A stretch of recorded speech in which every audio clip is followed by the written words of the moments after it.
Welcome back, my friends, to coverage of Spotlight Eclipse. My name is Mani Devuti. I am joined by Dom Harvey, and we are well and truly into our top eight. We have seen two drafts happen, and before we get any further, I'd like to remind you all what the players are playing for because this is a $50,000 prize pool event. Of course, players in the top 16 got $750 each, but the top eight is what we have our eyes on. A minimum of $1,000 and an invite to Pro Tour Secrets of Strixhaven already secured for all of our players, but they now have their eyes at the top. $10,000 for first, the title of Spotlight Eclipse Champion, and a very nice trophy to go with it. So, still a ton to play for today, Dom. Absolutely. And whether you have that PT invite already and you're running up the score, just looking to have yet another trophy in the trophy cabinet, or this is the thing that got you back or just on the PT in the first place, and you want to embellish that and have an even better weekend, no one is taking this for granted. There's still a lot on the line here. Absolutely. Let's take another look at our bracket before we head down to the matches and remind ourselves who our top eight players are. Of course, Remy Goupil in the first seed and Charles Wong in the sixth seed were the players that we watched do their drafts. But now it is time for some gameplay. One of these eight players is going to be our winner. The first match that we are going to be watching is, I believe, going to be Remy against Jason, if I'm not mistaken.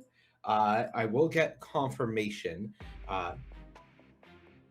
Okay, so just a small correction. This bracket is incorrect.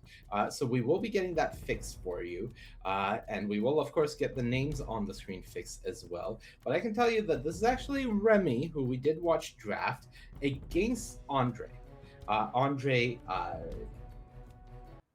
Kovalevsky on your screen. Andre is four color no white. Remy is on Naya. So the green white deck that we saw splashing for Bree. And here we are off to the races, Dom.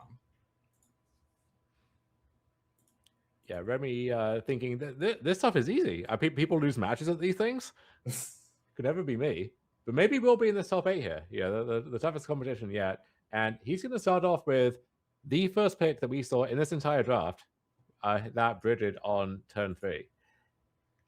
Yep, and Bridget comes down, makes a token. So this is as good as it gets.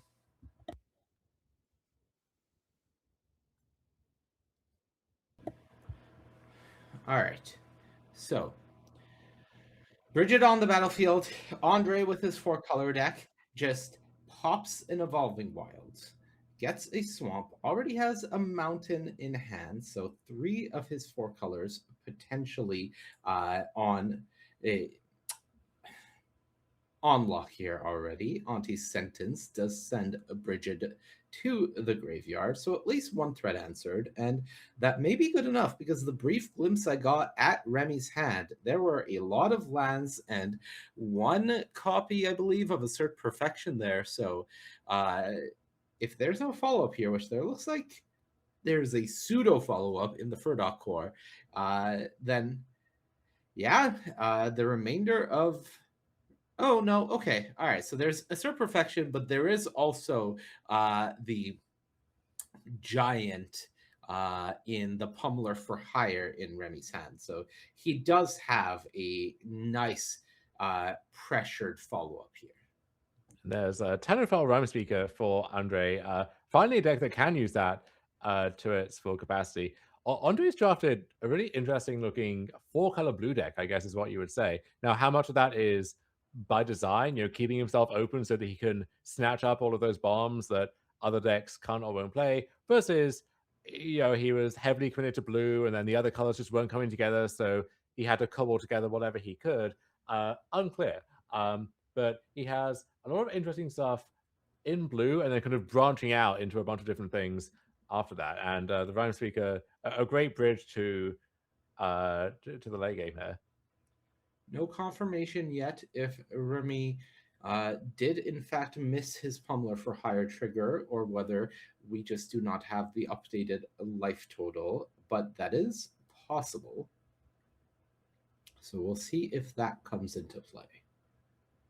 Back Andre's way, I believe I saw a copy of Thirst for Identity in his hand, and it is just going to be a pass with 5 mana up. Usually, Pummeler for Hire saying well, X is the greatest power among giants you control.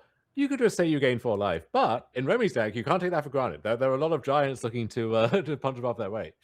Yeah, there are a lot of ways to gain 6 instead. So, Remy, just eyeing his hand here. We do know he has that removal spell available to him, but it is a liminal hold that was drawn that he will deploy instead. So, there is a Feat the Flames in Andre's hand. Cannot pay the ward if he wants to send that the Pummeler's way. Yeah, everything is lining out quite awkwardly on this turn where Andre can't kill the thing he wants to kill, and he can't get the value he wants to get from his Rhyme Speaker on the way out. So doesn't really get to use his mana as intended here. Although, yeah, we see him thumbing Thirst for Identity to the front. So it looks like he'll take his beatings this turn.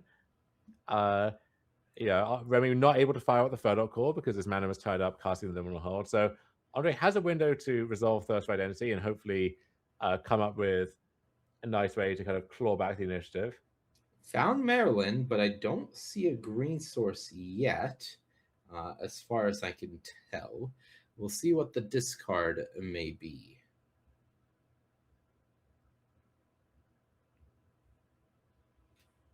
I believe that might be a Glimmermite that he is eyeing for discard, if I'm not mistaken.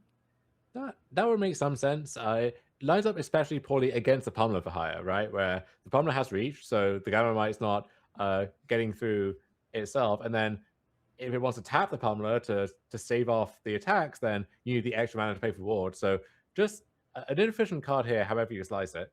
So no surprise to see that one headed down. Yeah, this is the nature of the more greedy deck here from Andre. No green mana to cast Maryland, so it is just going to be Feed the Flames, paying the ward cost. So Pummeler down and exiled. And that means Remy is down to just a Kithkin token plus that Furdock core. So still has pressure in hand, 2 lands and an Assert Perfection. So wouldn't be surprised to just see 5 damage coming across here, knocking Andre down to 10. And a removal spell still in hand. So Andre very much not out of this yet. Still needs 1 to 2 more good things to really make this happen. Stratosaur, good start, as that can be basic land cycle to go get your forest for Maryland if you are playing one. Yeah, maybe a sigh of relief for Andre that the best thing Remy had this turn was just firing up the Ferdinand core. That said, his life total is starting to dip a little low, and you have to think, unless Remy is just flooding out horribly, there's probably a removal spell left in reserve for something. Now, whether it's one that can actually take down Marilyn or something else is unclear, and Andre probably will put him to the test, but will not be surprised, I think, when Marilyn leaves as soon as she arrives. All right, a copy of wow, Assert Perfection, and exactly what he was hoping for. One of those 2 copies of Virulent Emissary, I believe the name Yes, is. and Emissary isn't enough, so that will trigger again, exile 2 more cards from Remy's deck. Notably, you can only play 1 card exiled via Marilyn per turn, so we won't just keep chaining off infinitely. But yeah, that was basically the perfect hit there. The Emissary, 1/1 with Death Touch though, so we're gonna keep off the core for the time being. Remy does pick up Protective Response, so another removal spell, but not one that he can really use to clear the way very efficiently. Yeah, unfortunately, for uh, Andre did mill 2 lands with that second Maryland trigger. So perhaps the hope that Remy would get flooded a bit undone there. But ultimately, of course, you are going for the Maryland, and hitting the Maryland emissary was massive. And Remy 1 mana short of after animating and using the assert perfection, if he attacks now, he can't convoke out projected response to swat the emissary out of the way. So it's yet another turn of delay before that could even happen potentially. So yeah, the emissary really an ideal hit off the Maryland and potentially swinging this game entirely in Andre's favor. Yeah, it is a full changer of the tides here, as now a rooftop percher can come down, exile both cards from Remy's graveyard, and gain 4 life for Andre. So a big boost back up to 13. I believe I saw uh, a copy of the Explosive Prodigy in Andre's hand as well. Not wanting to deploy that just to deal with a Kitkin token, but that does mean there is a removal spell for the next play Remy potentially has. The And Gangler will do. there it is. And Summit Sentinel, I think, the draw from Andre. So Sure is. not a useful speed bump at this point, really, but you won't say no to it. Is Andre getting aggressive? He sure is. Remy gives the thumbs up, down to 19. I mean, between the Death Toucher and the Summer Sentinel and the Explosive Prodigy that maybe soon to follow, he kind of has the ground locked up. So yeah, what else is Rooftop Poetry going to do? Let's start whittling down that 22 life. This emissary was perfection for Andre. There, I really did not see a way back into this game given how Maryland was answered, but this Maryland emissary more than got the job done. Yeah, and this is how good Emissary is in a deck that's not built expecting to have it. I mean, you could imagine why it's such a premium card in a dedicated Elves deck, for example. Right. Well, one good draw deserves another, as now Bree has joined the hand for Remy. One of his big bombs. So very happy to pick that up now. And Bree, a perfect combo with the Virulent Emissary that currently is a turncoat over there on Andre's side instead. Bree of Clan Stout Arm has joined the battlefield, and we go back Entree's way. Second Stratosaur, the exile, the draw, excuse me, from Andre. Don't expect to see this one getting basic land cycled. No, and no clown sound arm on Lorwyn. Luckily, those are terrifying enough already.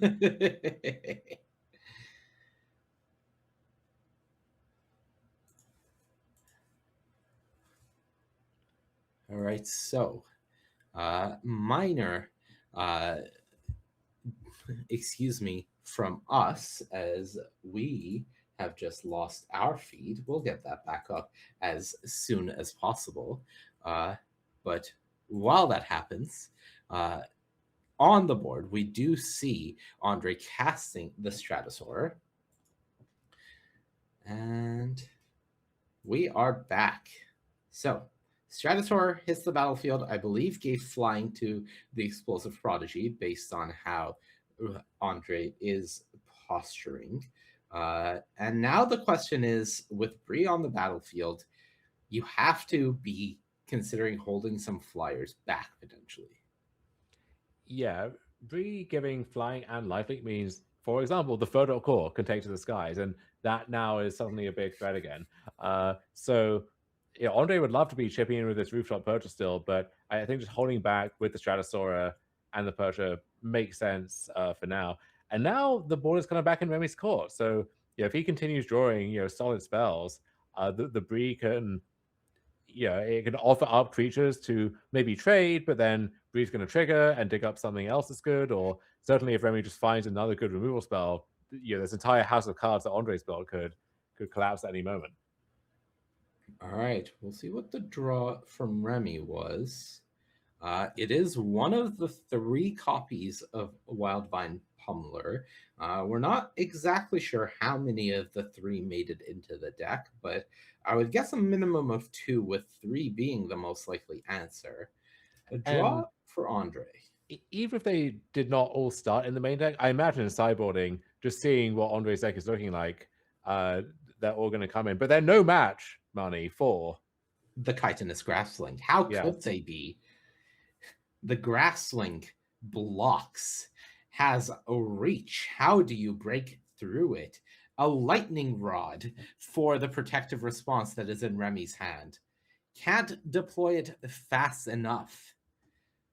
But this is something that's dangerous, realistically, because Remy has a trampling creature. So if Andre blocks even a little liberally and doesn't, for example, send all three creatures in front of the pummeler if it was to take to the air, then that protective response could be a game ending tempo swing.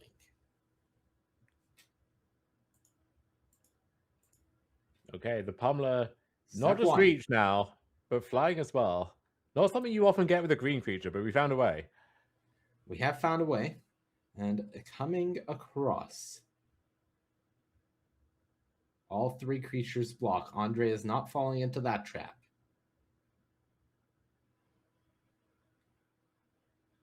Protective response, and just the druid, the great forest druid, in fact, in Remy's hand. So says damage, just clears off the 5 toughness creature. Doesn't respect the chitinous graspling enough to get it off the battlefield. We'll have to hand this one to Remy, unfortunately, as it is ultimately the correct choice. Just a Yeah. disappointing one.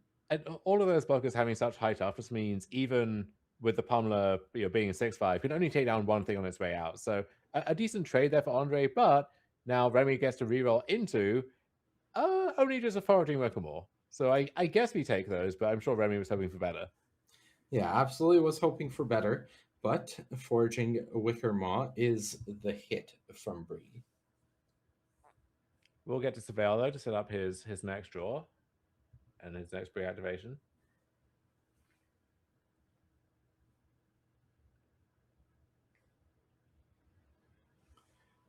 So here it's really Bree against the world. If Bree dies, then maybe Remy's hopes in this game die with her. And Bree does also need some good fodder. We can't just be sending Great Forester to the skies. We need other big things to really let Bree do her work. So that's the other way that her power could be contained in this game, I think. Well, I can tell you one card that actually did make it into Andre's pool. The Champions of the Shoal is somewhere in this pool. So, away from the terrifying Merfolk deck that we could envision as the draft was happening, this is one out that Andre has available to him, but he does And not have infinite time. I know a perfectly mediocre and expendable Merfolk that we could behold to that thing real fast. Rooftop Percher, get in the Champions. Yeah, sure. Yeah, surely Dom could not be talking about the greatest changeling to have ever walked Lorwyn. Surely. Does that thing even walk? Does it It's have hard to legs? say. There's a lot going on there. Yeah. Anyhow, Miss Pendle Council, a nice roll from Remy, gonna give him a card and give him another big body to send to the skies with Bree. Yeah, the But not this Squawk turn. Roaster. And the Squawk Roaster too, yeah. So the board getting wider for Remy, the targets for Bree to send into the air expanding. Yeah, and we get a good look at the rotisserie chicken elemental over there. Andre cracking Evolving Wild is going to dig out basic from his deck. There's not a lot left there though, so I'm starting to wonder if decking is a real concern in this game. Yeah, so when I discovered the Champions of the Shoal was when I'm looking at Andre's deck, one thing that I'm somewhat concerned with is I don't actually know how many ways Andre has of winning the game. Well, there's Blight Rot, so that will deal with Bree. That will deal with the big problem. But now we got to turn the tables and figure out a plan to close this game because Bree gave a lot of life on the way out, and Rooftop Poacher can it'll do the best job it can, but is only chipping away 3 at a time, and that's if it gets to attack at all. All right, so Rooftop Percher coming across. Remy still holding on tight to that protective response at a very healthy 24 life. The draw for the turn looked like a plains, if I'm not mistaken, so not much help there. For Andre, right now, all of his hopes are riding on this Rooftop Percher. And it is going to be Squawk Roaster coming across. Double strike, Vivid giving it 3 power currently. But of course, with that Foraging Wickermaw on Remy's side, that can be 4 if necessary. So, we do see the Summit Sentinel jump in front just to draw a card.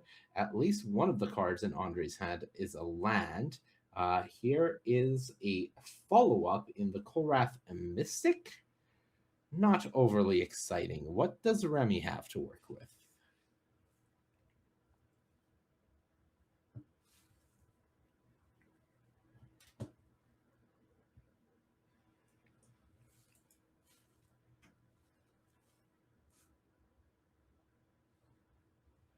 Okay, Roaster in, Mismanaged Council in.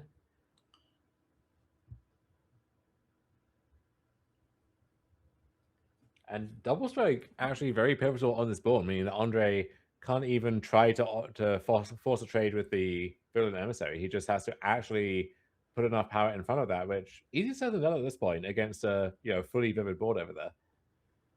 Yeah, I do see a decent amount of weakness here in Andre's deck. I think his pool has some power on the high end, but there is definitely a lack of it running deeper. So when we get into a board stall like this, where you're hoping to grind late, uh, there is a point where if you aren't able to close out the game or enough of your things get answered, I do think Andre's deck might just run out of ways to take care of things. Not to say we're there yet, but we're also not there. As Voracious Tome Skimmer is the draw. Chitinous Grassling, we salute thee, as it did trade for a Miss Meadow Council.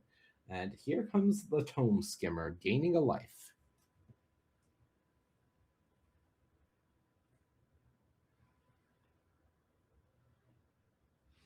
Yeah, Andre at 10. And when you think about how much life the Emissary has gained up front, on top of how much it's gained implicitly through warding off various attacks, I mean, that's Andre might very well be dead right now, if not for that little guy. Oh, this game would be absolutely over if it wasn't for that Virulent Emissary. And it may still be over as Adept Water Shaper, the first pick for Remy in Pack 2, has joined the board. And that means Remy can now start attacking freely. And it's a block with the Explosive Prodigy, but it is going to be Guiltleaf's Embrace alongside making the Foraging Wickermaw into a 4th color for Vivid that I believe is forcing across lethal here. Yeah, that's a split into situation if you like. So 12 double strike damage coming through. So very Goopal gonna take the first game. We'll make sure he gets his Villain Emissary back. Marilyn does. There we go. Okay. And we'll be back with the conclusion of that match very shortly, working through some minor technical issues on our end. But yeah, I think you saw kind of the best and the worst of both decks there on display over the course of a very drawn out game one. All right, so as the players shuffle up, I think we are seeing some of the strengths of Remy's deck and some of the weaknesses of Andre's deck. There is still a lot of magic to be played. But while they shuffle up and sort all the sideboarding out, I can let you know that we buy all cards here at Face to Face Games. So if you have extra cards that you would like to sell, please send them our way. Face2facegames.com/sell, where you can turn your extra cards into cash or get a 30% bonus on store credit. And with that said, we are working on getting us back in to game two.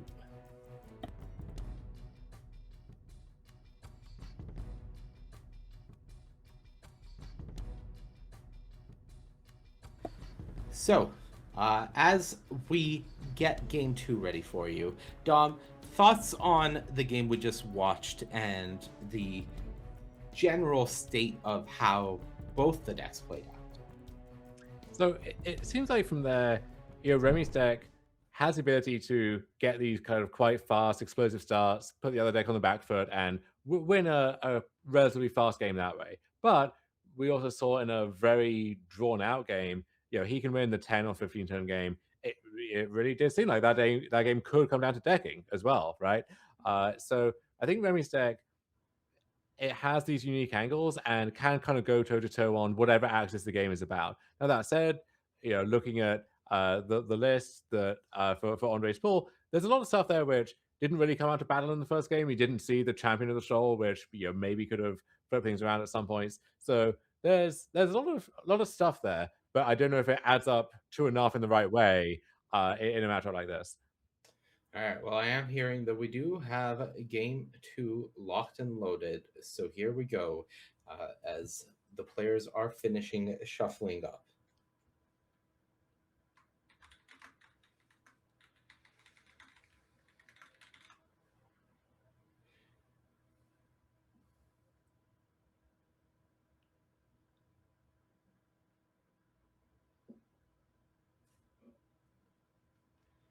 So here we go. As both players take a look at their opening hands, we will go down into the act.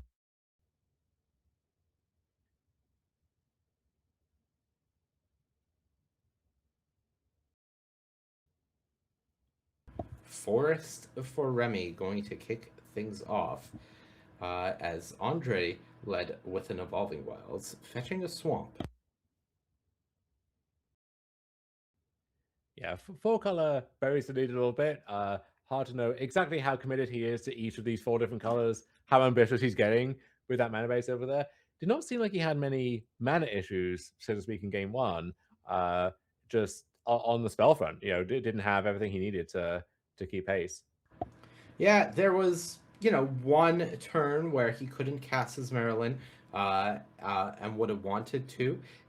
I don't think that majorly changed the tide of the game, but certainly stumbles are never fun. So this game hopefully won't have the same issues, as both players have led off with a foraging Wicker Maw.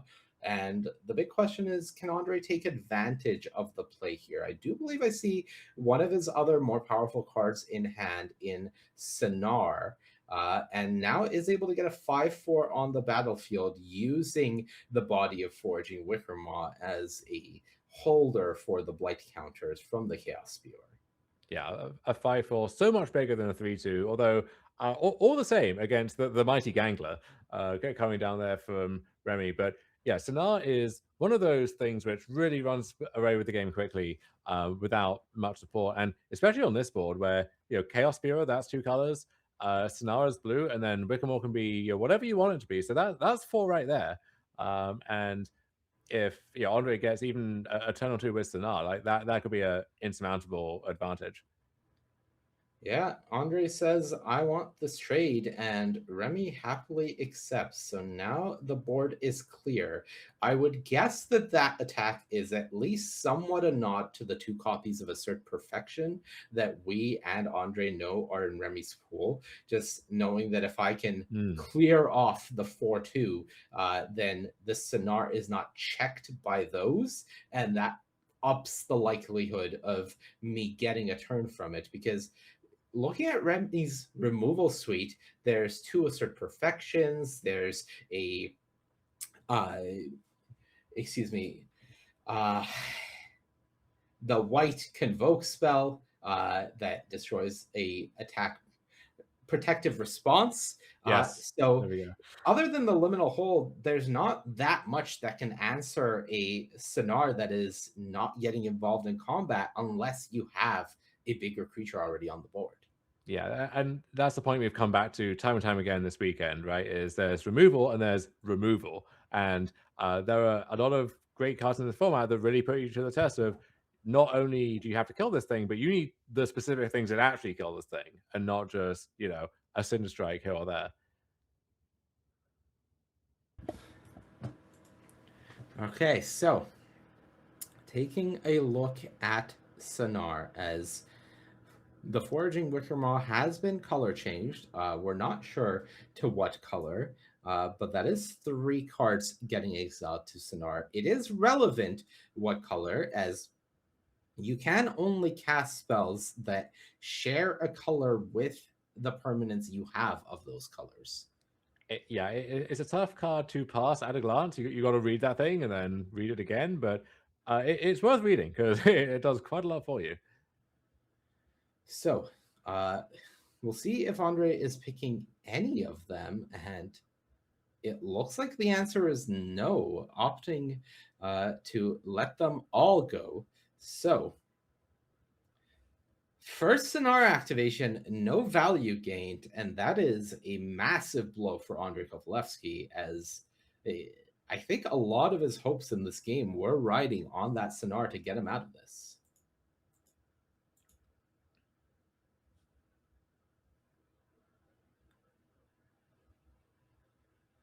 All right, and the follow-up, the Voracious Tome Skimmer, a bit of a greedy card in the stack, but I do think that Andre may have struggled a bit getting enough playables to bring this deck fully together.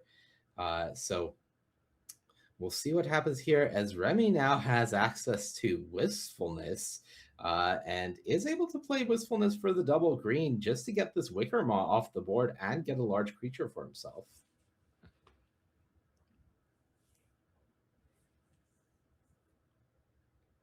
So Wickermaw answered, Wistfulness on the board, and Sonar down to 3 colors. Only 3. I think Andre will live. All right, so Sonar triggers 3 cards. We need a black card, a red card, and a blue And card. And it is non-land, so he keeps going. Well, I believe we will be taking Marilyn and letting everything else go. Or am I wrong? So am I? That's a forest on the left, right? I'm bending my head and squinting a little. I couldn't tell you, honestly.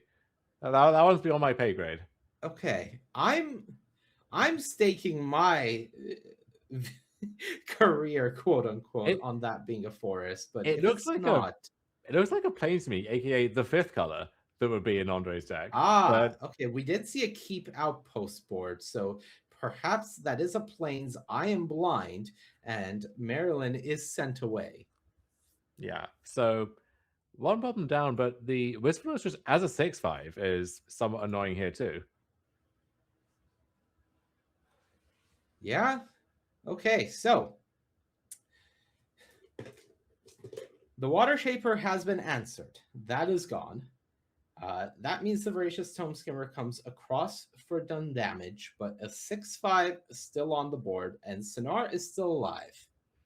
And that Wickermore, Andre is really feeling the loss of it, where he has a red removal spell in his hand that he can't cast currently. Also, could have taken the Marilyn off the Sonar trigger and was forced not to because no green mana in sight. So, yeah, sometimes the Wickermore, that's the thing tying the room together. And if that if that dies, then you're forced into crisis mode. Yeah, and this is truly crisis mode, because if you are having a hard time with 1/6/5, how about a second? And this one has trample and reach. So back we go. There's a good blue card. That will help if you have a merfolk. The fairy and goblin currently on the battlefield are not giving you much support. Do you have my goat in hand, Andrei Kovalevsky? I mean, I Is guess it it is. time?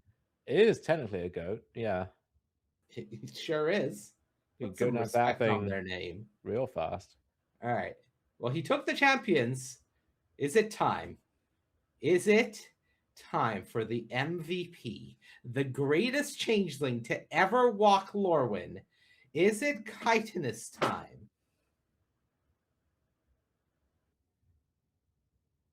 Boom! Have you ever seen a greater merfolk than the chitinous grassling? Some would say the champion of the show, or the No, no, no, champions, no, plural. no, no, no, no, no, no, no, no, no, no, no, no.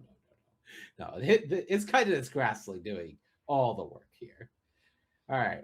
Wildvine Pummeler tapped. Another 2 damage coming across. Andrei Kovalevsky absolutely not out of the woods here, but has at least gotten his foothold back in the game. And, it has to all be credited to Sonar, just seeing so many extra cards every turn.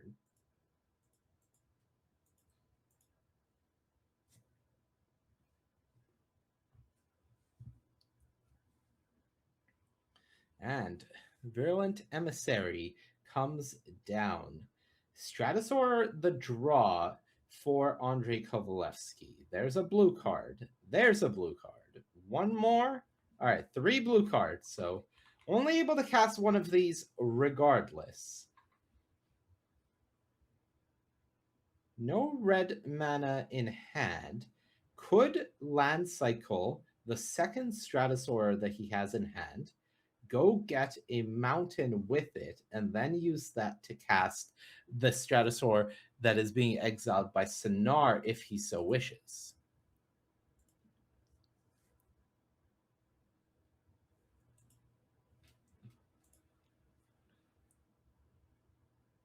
We'll see what the line is going to be for Andrei Kovalevsky here.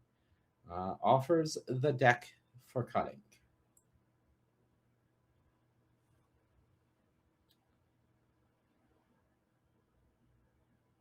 Yeah, there goes that basic land cycle. I do like this from Andre.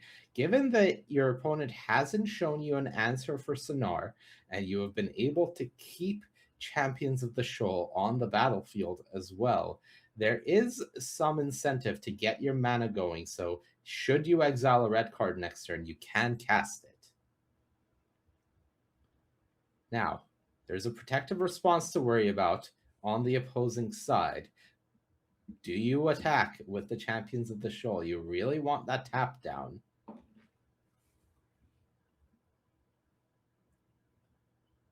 Here we go. It is flying thanks to the Stratosaur. And flying extremely relevant there. So Stratosaur really coming in clutch, going to lock down the Wildvine Pummeler for a turn. So Pummeler going to get stunned. No protective response from Remy means that connects. I believe Remy drew a mountain for turn. So if he didn't have something last turn, he won't have it this turn. And we get a good look at his hand. Gilt Leaf Embrace, Blossoming Defense. Remy is the aggressor. It's not that he has been setting up here to just find something. He's been trying to set up to close out the game. Now the emissary there is that still stunned and it's not represented? Because that seemed like a great attack if he's a great thing to attack with, to maybe set up this kind of trick as well. No, the emissary was never stunned. It is just on defense. So just the attack with the wistfulness. It is the double block and the Gilt Leaf's Embrace that takes that down. Feed the Flames the draw from Andre. Sonar triggers. 2 colors. We need 1 more non-land. All right. Blue is castable. Not a great one. Not a great one.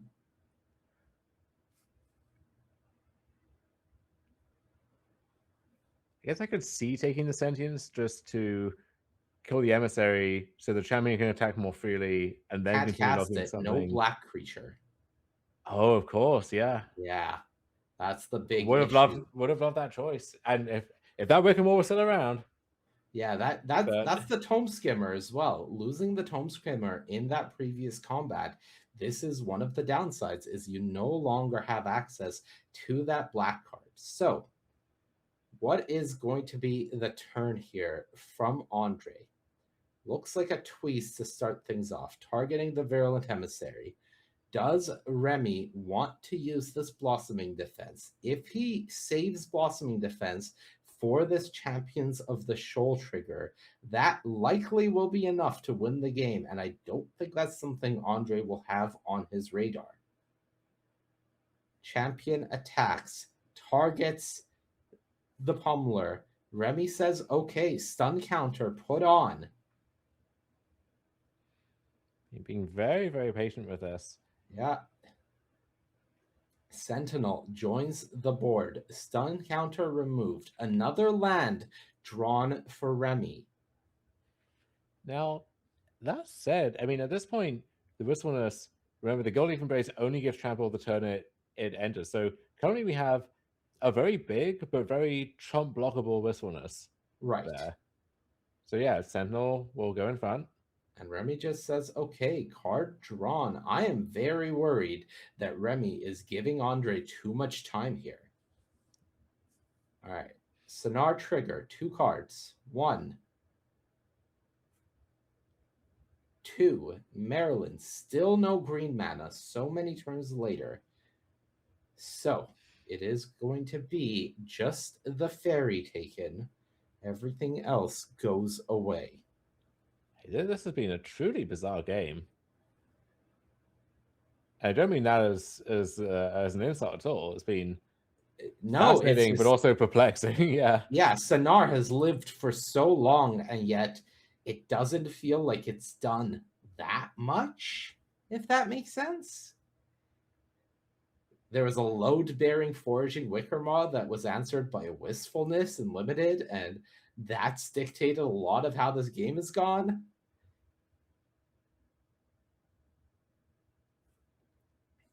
All right, step 1. Here comes the Champions of the Shoal. That will likely once again try to tap the Pummeler. Ooh, uh-oh. Andre has gone for tapping the Wistfulness. He has the Feed the Flames in hand, but Remy has been so patient with this Blossoming Defense, and that pays off here. The Pummeler protected, and that means that now Andre will likely have to at least consider blocking with Sonar here. We know Remy's hand is empty, though, and Remy's life total is getting quite low. So Andre at 8 could afford to take an attack. Remy not even representing it, opting to keep that back facing down lethal damage if Andre does go all in. And here we go. Sonar trigger 2 cards. There's 2, neither castable. Marilyn is green, which he doesn't have green mana for. Rooftop Percher has no colors, so cannot be cast off Sonar. We're at the point where we've kind of exhausted the relevant spells in the deck, so Sonar is just turning up the same uncastable cards every turn. All right, 2 mana. Sentence, show me your hand. The way is clear. Attack with everything. Tap your Pummeler. That is a lethal attack, and Remy Lupil has lost that game. We are going to a third and deciding game here. And let me tell you, an easy decision for me is selling my cards to face-to-facegames.com. If you have extra cards and want to turn them into cash or even more cards, head over to face-to-facegames.com/sell, where you can trade in your cards for a 30% bonus with store credit, or just sell them for cash. Dom, what a game that was. Yeah, that was wild. I'm glad we get to see a third game between these two decks, and that'll be a fascinating one to watch back, regardless of the outcome. But I wonder if Remy missed a trick towards the end there. I think that Blossoming Defense could have and should have locked it up, and in one sense, Remy was patient with it. You know, he didn't want to use it too soon. But I think in the process, he maybe left the door open for exactly what we saw happening. And yeah, Andre was able to get the job done and send us to a game three. So, game three. On the left of your screen, Remy Gopil on Naya midrange. On the right, Andrei Kovalevsky with, I believe, postboard 5-color soup as a copy of Keep Out has been boarded in. Taking a look at Remy's hand, questionable. 2 lands, Assert Perfection, Blossoming Defense, Furdock Core, Bree, and I believe Liminal Hold. On the right, Andrei Kovalevsky mulliganing to 6.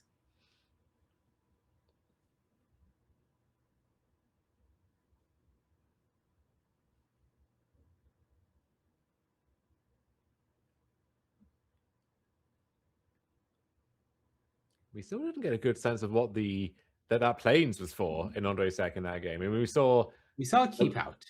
Yeah, we saw a lot of cards across a lot of colors, but unless we're missing something, would you splash just for the one Keep Out? Yeah, it's an interesting question. We did, of course, see the Liminal Hold from Remy.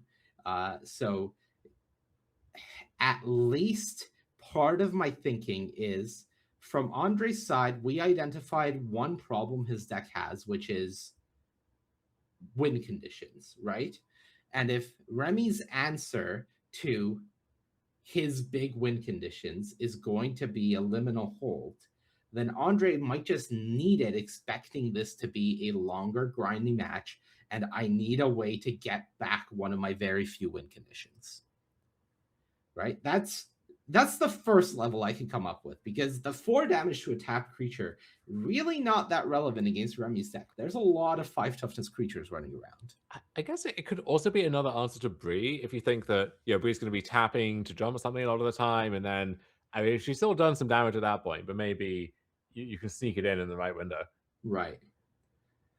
We did see how costly that planes was in that game, so we'll see how this game goes, as it was a 6-card keep for Andre. Didn't lead off with Evolving Wilds, notably. A play that you only see when a player has nothing to curve for and wants more time to make a decision on what color land they're getting. So turn 2, it is going to be the Evolving Wilds cracked and a mountain found. For Remy, found the 3rd land, so not getting stuck there, and Furdock Core has joined the board. And that will tap for anything. That will solve anything that ails you. Yeah, so not only enabling all your kindred strategies, but also fixing all of your mana. Of course, Remy does not have that issue. No, those are 2 forests, so it does need it for white mana until just now. There's that plains. So the awkwardness of Remy's early hand, gone. Still not a particularly aggressive hand, but at least now it is able to present something. The next big question is, are you waiting to play Bree? I like playing Bree, bearing in mind that you have the Blossoming Defense. So even if Andre has the right removal spell at the right time, you can trump that, and then the coast is clear potentially. It's awkward that you don't have another thing already to jump with it, but maybe if it comes to it, you can fire up the Furdock Core if the game goes that way. Well, 4 mana on the other side. Best friends here. As we do see the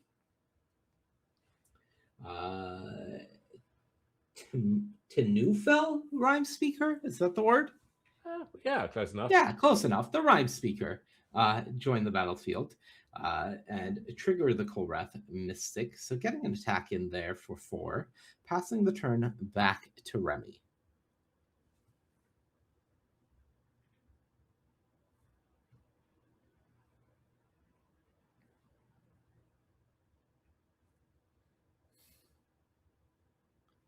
So taking his time to think about it. This game is the decider between who is eliminated and who moves on to the semifinals.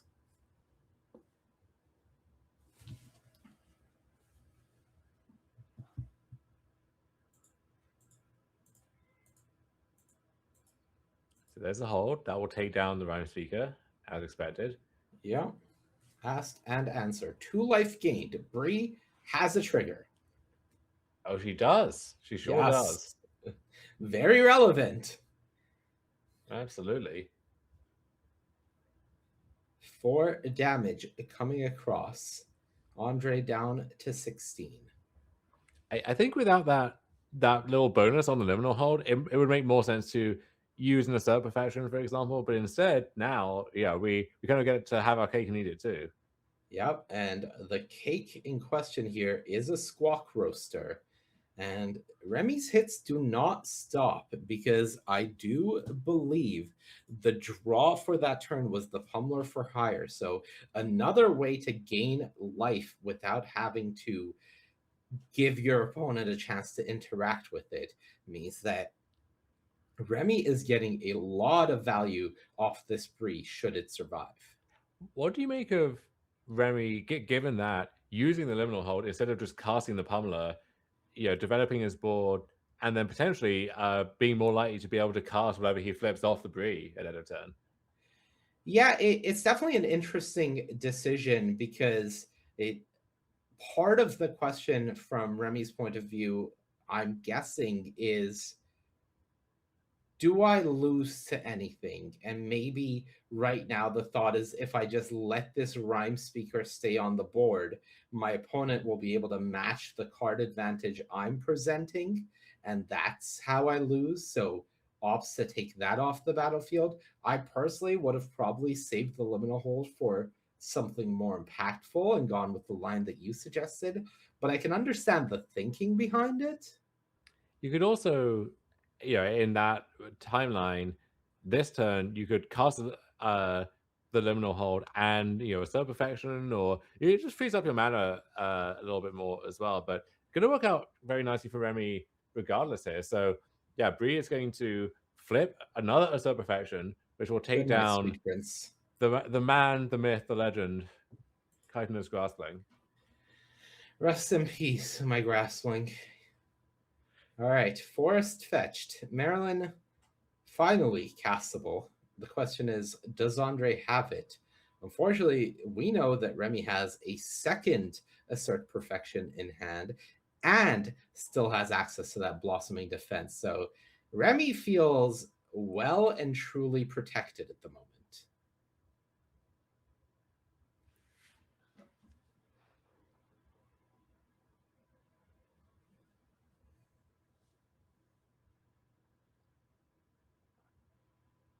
We'll see what things look like from Andre's side as he is in a lot of trouble.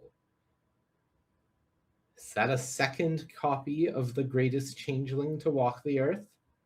Boom. Just when you thought they were dead.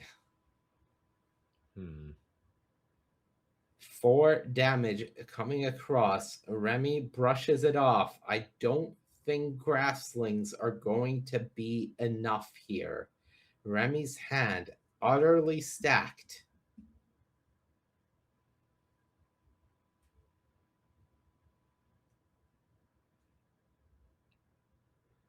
Three mana being tapped.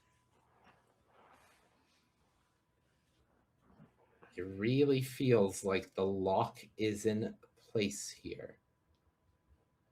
Foraging Wickermaw. Surveil.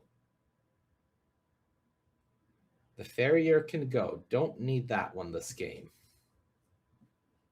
3 mana being tapped. Considering it.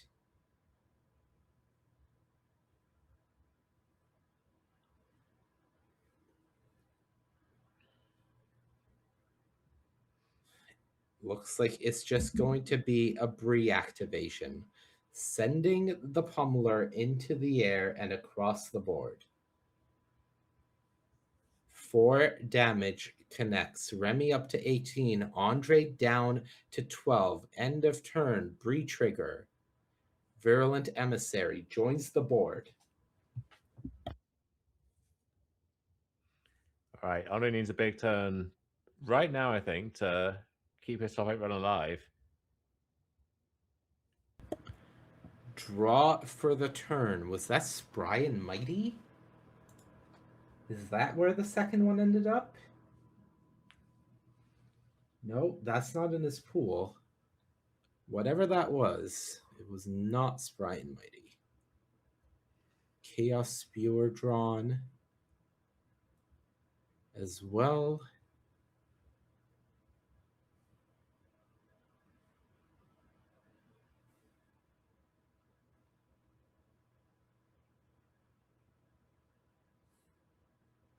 All right, Chaos Spewer comes down.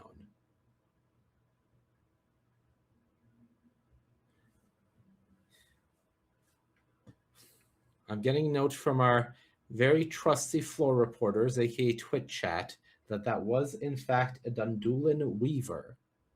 No reason not to trust Twitch chat. They know everything. Explosive Prodigy comes down. Andre sees the mana start being tapped, shaking his hand as Blossoming Defense protects the Bree. Back Remy's way.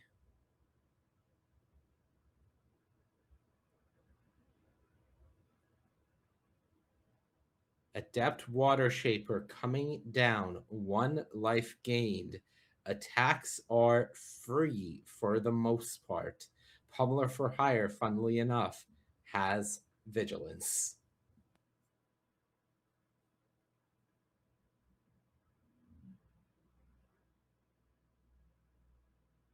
Bree sends the Pummeler into the air. Comes across. Andre to 8. Remy up to 23. 5 life gained so far this turn.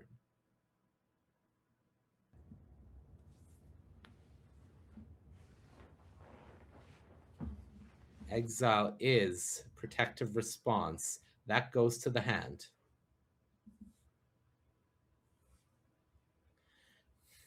I don't see a way back into this game for Andrei Kovalevsky.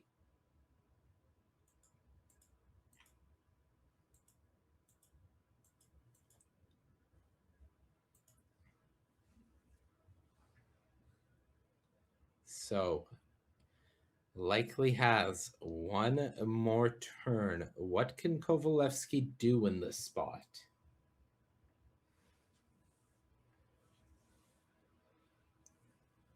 Five mana being tapped. Rooftop Percher the play. Some life gain. That will help.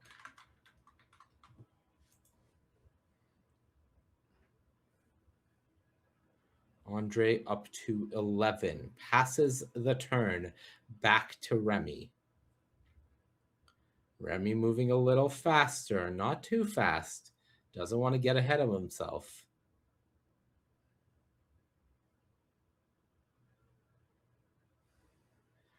Hand, Assert Perfection, Protective Response, which Andre knows about, Squawk Roaster. Playing it safe, Pummeler for Hire, back in the air. There's now 2 blockers for it, but one was shrunk. Andre says, okay, down to 7. Remy up to 27.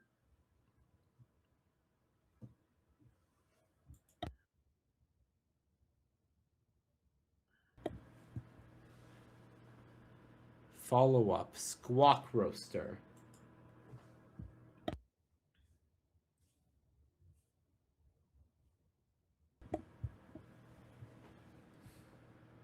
Great Forest Druid comes down, turn past. A truly unexpected assistance there of all 5 creatures.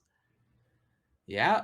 But it just finds 3 lands for Andre, so I think at long last, we're about to get our first semi-finalist.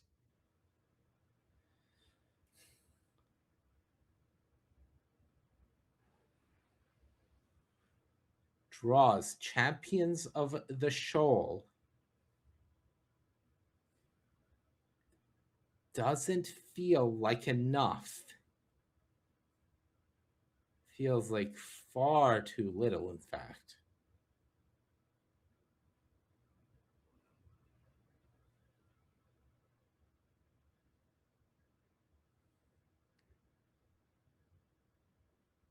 Can come down. Can keep the Bree tapped. Behold the Grassling if necessary. Yes, Grassling, goodbye.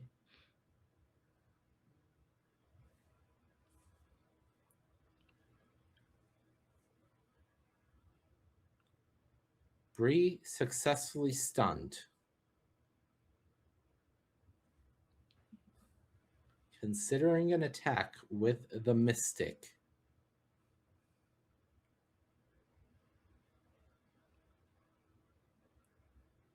Turn past. Back to Remy. Andre at 7. Card for the turn. Wildvine Pummeler. The beats keep coming.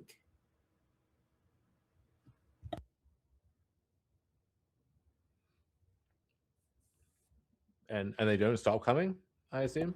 Oh, I do not believe there is any stopping of this giant train from Remy as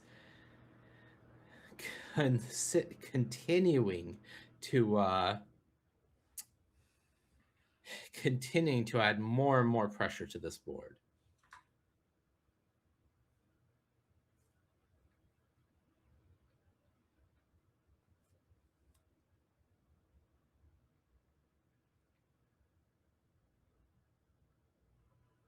Rotisserie chicken coming across. Count 3. Can go up to 4 with the Wicker Maw.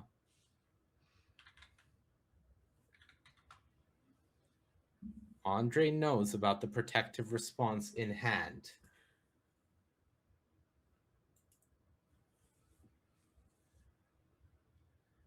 Chump block with the explosive prodigy.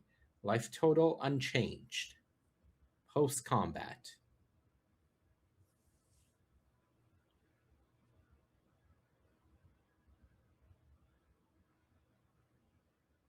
Wild Vine Pummeler joins the board.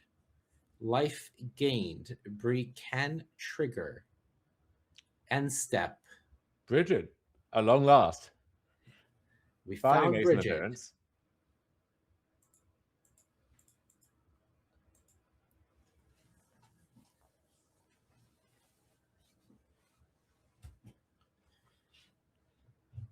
Andre holding on for dear life here. The fact that the tapped Bree is indestructible is yet another nightmare for Kovalevsky. Oh gosh, yeah. So there's Dundee and Weaver. That gets back the Prodigy, and that can deal 4 to something, but not Bree. And that something that's is a not problem. tapped probably has to just be the Adept Water Shaper. Yeah. There's so many problems being presented by Remy, and taking care of any single one of them is not enough. Water Shaper targeted. Okay, Water Shaper down.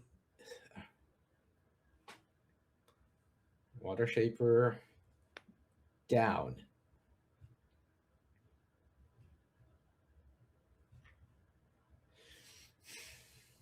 Dundulin Weaver getting the job done here, at least in a small sense.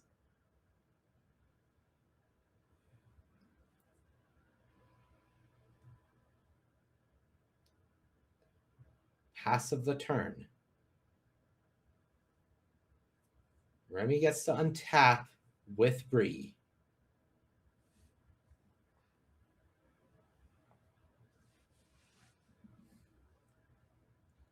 Andre has 1 flying blocker currently. And I believe Remy still has that assert perfection, if I'm not mistaken.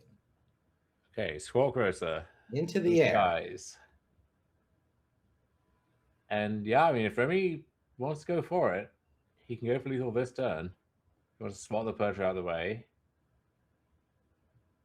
And it feels like that can't really go all that wrong, right? Even if Andre has removal spell, even if some other unexpected thing happens, well, okay, you're still at 29 with 5 Master Arts and Threats, and you're chilling for the most part. Is this? The Guilt Leaf Embrace? I think it's just protective response, maybe, but oh no, it is guilt Oh, lift here we embrace. All are. right, he did draw it. That Here's should Twin. get the job done. Andre nods the head. Is he going to follow it up with the protective response as well? White, he says. I think. Or maybe just making it black a fourth color. That's enough as well. Should be at least. And there's the extension of the hand. Remy Goupil gets the job done in what ends up being a marathon quarterfinals match, continues to be undefeated here in Spotlight Eclipse. Fantastic stuff from him. Valiant effort from Andre. Fought very hard in all 3 games and gave it his best, but ultimately it was the grindy mid-range deck from Remy that was able to get the job done, Dom.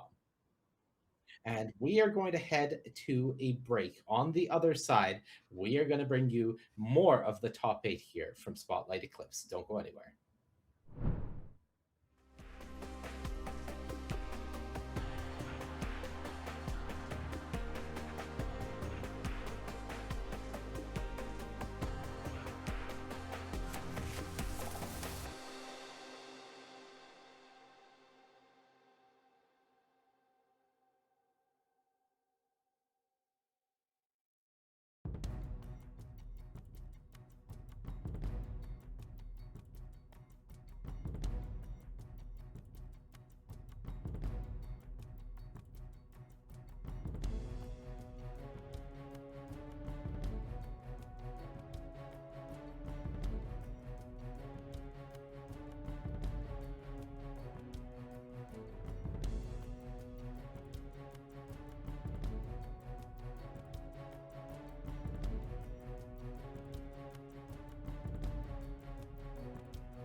Hello and welcome back to coverage of Spotlight Eclipse. My name is Mani Devuti. I am joined by Mr. Dom Harvey. We just watched a fantastic quarterfinals match where our undefeated player Remy Goupil continued his streak, got the job done in 3 games, and moves on to the semifinals. Now we're going to bring you another quarterfinals match. It is going to be a couple of fan favorites, Christian Calcano versus Charles Wong here, playing in our quarterfinals. So let's head down to the game as we tell you more about what their decks are. Of course, Charles, we watched draft his deck. Calcano, we know nothing about his deck. Yeah, a nice mystery box here on the left, and we'll, of course, update the names for you real fast here. So we saw Charles piece together this very grindy, kind of more generic Rakdos deck. A light fate into goblins at one point, but that never came together. So that we're just Rakdos cards over here, Rakdos trees, if you will. Seeing if that recipe can get the job done. And it looks like maybe Calcano, maybe the mystery is solved. We found where those Mofo cards ended up, Manny. All right, well, taking a look at his pool, I can tell you that both Deep Channel Duelists and the Deep Way Navigator, they all made it into Calcano's deck. So other, oh no, surprise, Dom. There were two champions of the shoal at the table. Calcano got one as well. So all of the Merfolk cards that we saw in the draft going around, including a champions of the shoal, have all made it into Christian Calcano's Azorius Merfolk deck. Yeah, so I think if you know you're going to be up against the picture perfect Murpho deck, something like Charles' deck, it maybe actually is what you want, right? Just heavy interaction, can break up those typal synergies, and then once the game is going at your pace, you'll figure something out. But that's the first step. Is if you let the Murpho deck do its thing, it will run you over, and no deck will be better at stopping that than this little this brew that Charles has put together. Right. So Cinder Strike did take care of the first creature played by Calcano. No follow up so far. Charles goes for the Gangly Stompling, and it was met with a wild unraveling. That is gone. Back Calcano's way. Yeah, and I don't think Charles is really expecting the gang be something to go the distance by itself there, but this is the first feint. He's throwing the first punch and just seeing what comes of it.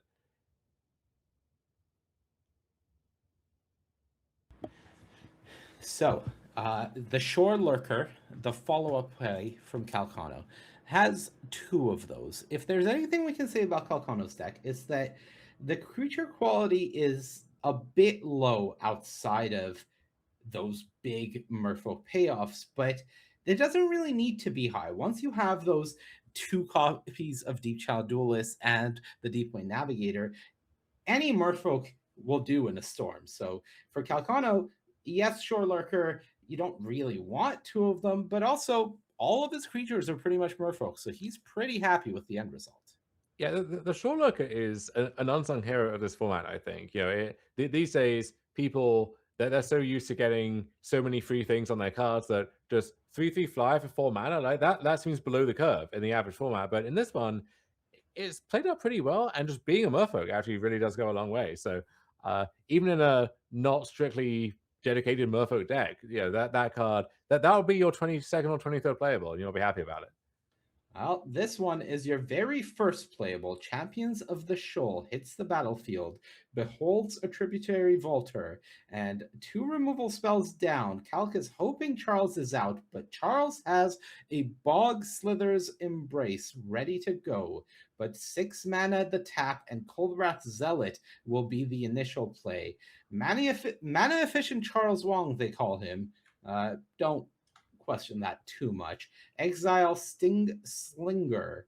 And back we go Calcano's way. Oh. This is the disaster scenario for not answering the champions. Omni Changeling comes down, and absolute disaster for Charles Wong. And hey, it's champions plural, right? It says it right there in the name. So this makes a lot of sense. And notably, if you copy the champion this way, you don't need to behold as an additional cost. You're not casting it in the same way, and so there's no real downside in that sense. No additional Merfolk required. You can just fire that out there, see what happens. Turns out what happens is your copy dies, but the original one is left to just wreak havoc on Charles's board. All right. Omni Changeling down. Charles has his Colra Zealot stunned for another turn, considering it got 2 stun counters the previous turn. Sting Slinger joins the board. Bogslither's Embrace still in the hand. Deep Channel Duelist number 1 hits the board. 5 damage across, both creatures stunned. Champion untapping, of course, at end of turn as well. So the Colra is finally free, or no, excuse me, both of them will remain tapped. But us Free and now of Charles counters. getting ahead of ourselves. But okay, Cinder Strike. Here's the first volley. Can we take down the duelist? Yes. Now, 5 mana Embrace. box others embrace. All Champion right. down.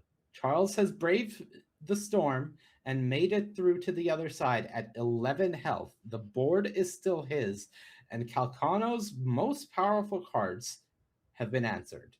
Can Yeah. he rebuild? Because if not, Charles is going to close out this game very fast. His hand, 2 lands, Tributary Vaulter, 1 card I haven't made out yet. And you see, is that 4 removal spells in Charles's graveyard there? And just at the bottom of the ocean on the other side, a whole school of dead fish, wondering what went wrong. Yeah, so the Vaulter here in hand as you get a look at it, but here you see exactly the dream matchup for Charles Wong. If there was anyone that could handle this monster Merfolk deck from Christian Calcano, it was going to be this removal fest that Charles has drafted, and so far so good.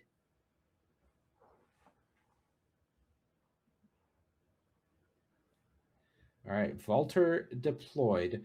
1 spell in Calc's hand. Not sure what it is. I believe it is blue. That's what I can tell you. Might be a temporal. I think it might be a temporal cleansing. All right, it is a temporal cleansing. Zealot, second from the top. Which you'll do if you think you have to, but only delaying the inevitable, and the Zealot's going to be a nice draw, and then give you another nice draw on the way back down. And here's Right. Boldvu Aggressor. So Charles really ramping up the aggression in a literal sense as well. Yeah, Calcano was really hoping to have a turn reprieve from the Zealot, considering there's not much going on in his hand. Charles says absolutely not, having the Boldweir Aggressor as the stopgap before drawing the Kolrath Zealot again. Tributary gets across for 1 damage, and it is a Regery that joins the board, but things are not stopping from Charles Wong's side. Kolrath Zealot comes back down, and it is going to be a tree folk exiled here. As we get a look, that is the Gnarlbark Elm. And back we go as Charles sends the Boldweir Aggressor across for 4 damage. Draw for Calcano. We know the card that was in hand is an island. What is the draw?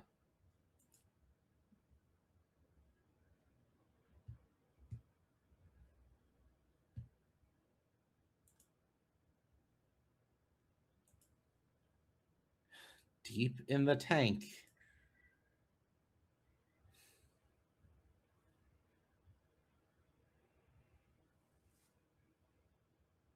This is a rough spot for Calcano. You have to have felt like you were in a commanding position with 2 champions of the show out, but Oh yeah. Charles, a limited master, perfect understanding of the limits of the game and his deck, just plays it cool and calm and really maximizes efficiency, knowing that he can take the hits and the literal definition of using your life total as a resource, Dom. Yeah, and Calc's face is buried deep in the scarf, fully in the tank, wondering what the best way through is. All right, Tributary coming across, another point of damage. Charles Wong down to 9, perhaps? Yes, that's right. And still not out of gas, as here comes the pain train. Gnarlbark Elm coming down, killing off the Regery. And the Deepway Navigator lets him untap the Volta and tender some blocks, but he's still taking a massive chunk of damage, and really hard to see how he survives a turn, let alone turns this around. Yeah, I don't see it, and I don't know if Calcano sees it, especially because Charles, unbeknownst to Calcano, still has a copy of the Burning curiosity in hand, some more cards to come, and it is just too much. You see Calcano sort of blinking off into the distance there, wondering, I had two champions of the Shoals. How did I lose that game? What went so wrong? And the answer is, well, every single creature you played got removed. But the answer to all of my worries is, where can I get more Magic cards? And the answer is Canada's Magic Store, face-to-facegames.com. If you're looking for singles, sealed product, or anything else you can possibly imagine, face-to-facegames.com has you covered. Head over there for all of your Magic the Gathering I needs. I really thought you were going to say the answer to all your problems is chitinous grasping, but face to face has those as well. So they really have you covered. I guarantee you there is a stack of chitinous grasslings waiting to be rehomed at face-to-facegames.com. If you want to do some good in the world, adopt a grassling today. Cue Sarah McLaughlin. What do they Game eat two. exactly? Where do I have to feed that thing? I don't know. I think they operate primarily on head pats. I can offer Encumbered those. Reachery down. Sentenced by the auntie. And again, Artie Sentience, not a premium removal spell in general. It's the classic modal card issue of each of the modes is a little inefficient for what it is. But in your deck, there's a giant stack of removal spells. Well, hey, that can be the 8th best removal spell, and that in itself is a pretty scary proposition. All right. A Preacher for Calcano. Charles has one-upped him with a Sting Slinger. What is Calc's follow-up? The biggest issue for Calc in this matchup is his deck is relying on his lords to buff a critical mass of merfolks. The entire philosophy of Charles's deck is ensuring that Calcano does not get that critical mass of merfolk.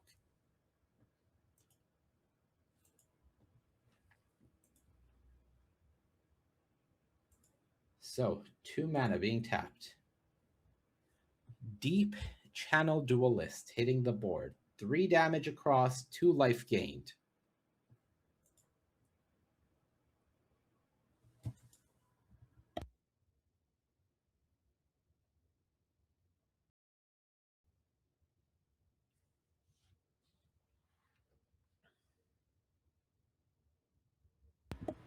All right, back we go Charles's way. Just a land and pass. Hand. Feed the Flames. Gangler himself, as well as a Kolrath Zealot.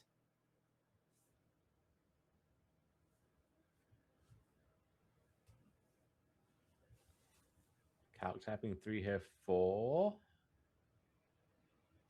Volta or Moonlit Lamenter. Okay, Moonlit so Lamenter joins the board. one of the few non-perfect that we've seen out of Calc's deck so far, but exactly the kind of card you want in I think it's safe to say grindy matchup. I know that term is used a lot, but I don't use it lightly here. However, Calc a little short of mana can't remove the cannon to draw a card right away, which means Charles can instantly swat it away with Feed the Flames and now untap and land the Gangler. Yeah, it's really interesting seeing the understanding of matchup dynamics from these two players.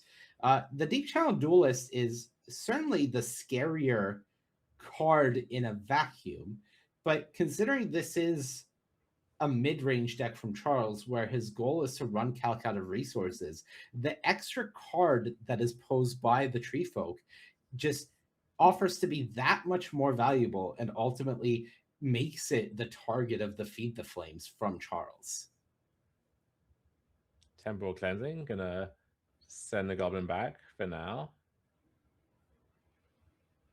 Does go second from the top. Charles is happy with it. Now, does Charles have the 6th land? I'm not sure if we have confirmation of that because he does have a Kolrath Zealot in hand. Trade offered, trade taken. Gangler down. Christian gains 2 life. There is the land. All right, so here we go. There is the Singslinger exiled Kolrath Zealot on the board. No stumbling for Charles Wong. Calcano with an island and 2 islands in hand. I'm getting flashbacks of the previous game, and this one has been much easier for Charles Wong.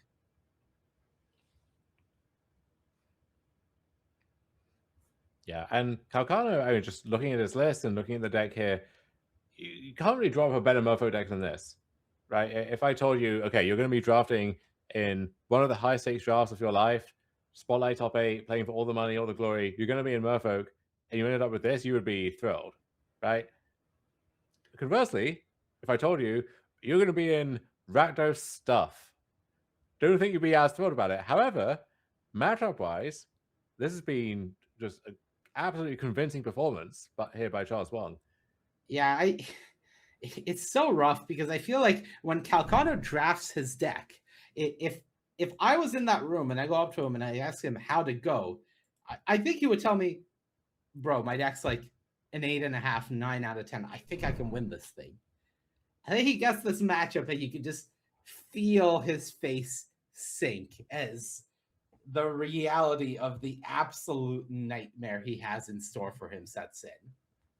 Yeah, and that said, if Merfolk is a good matchup, there are much worse matchups out there. You know, you don't want to go up against the perfect elf deck with Morgan's Eyes and all these recursion loops and everything else like that. That could grind through your pile of removal spells and middling creatures. But you know, you play the matchups you have, and what might otherwise be a championship winning deck from Calcano here gets failed in the quarterfinals by the other most accomplished drafter at the table on this little brew. Well, luckily for us, both of the decks that we saw get drafted have won their quarterfinals, which means that we can continue watching their progress through the tournament. I can let you know that our quarterfinals are all done. We are going to take a quick break. On the other side, semifinal magic for you here from Spotlight Eclipsed. The sun is setting, Shadowmoor is here, and we are trying to crown a Spotlight Eclipsed champion. Don't go anywhere.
Welcome back, everyone, to coverage of Spotlight Eclipse. My name is Monty Devoody. I've had the pleasure of being joined by Dom Harvey for the afternoon shift here, as we like to call it. Corey and Ailey did a fantastic job of bringing you all the action this morning, but we are now deep into the top eight.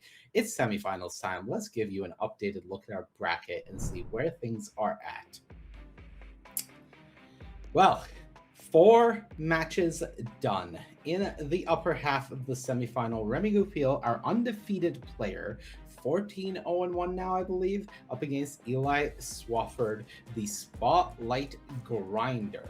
On the other side, Charles Wong up against Valerie Jade. And that's where we're going to be starting things off, is the match between Charles and Valerie. A spot in the finals is up for grabs. So taking a look on the left of your screen, Valerie Jade playing Golgari. There were some very nice elves going around the table.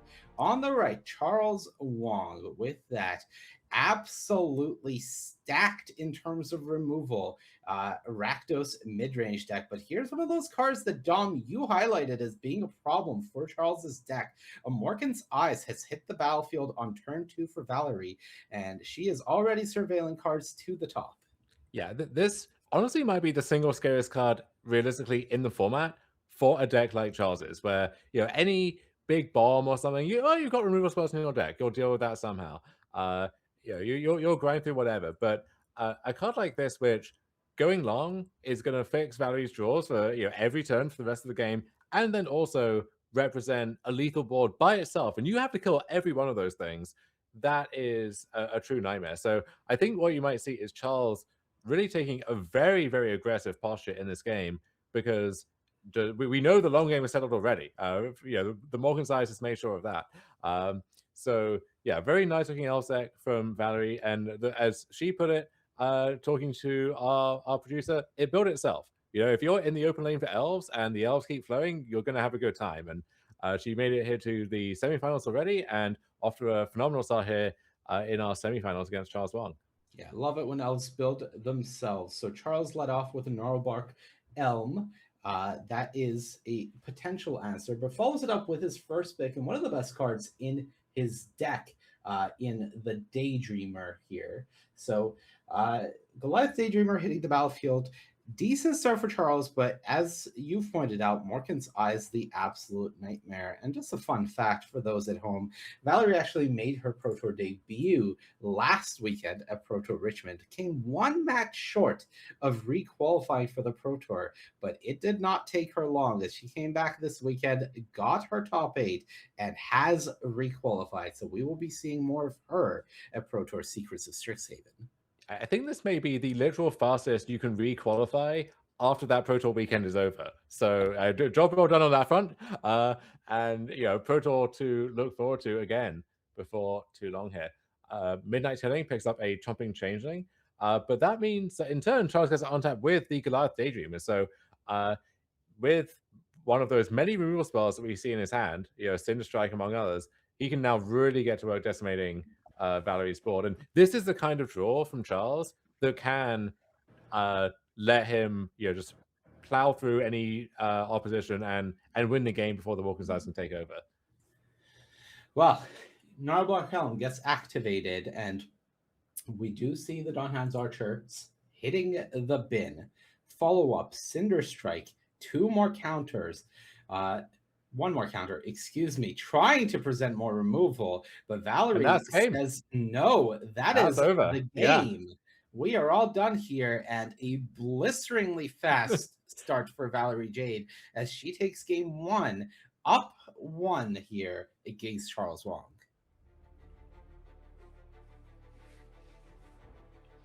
And this event, of course, is brought to you by Canada's Magic Store, face-to-face games, who they put on the spotlight for us. They put on our regional championships, which I'll be seeing you at, I'm sure, Manny, in Vancouver in just a few weeks, along with all of their other events dotted across Canada. And they are your go-to source for Magic singles and Magic supplies.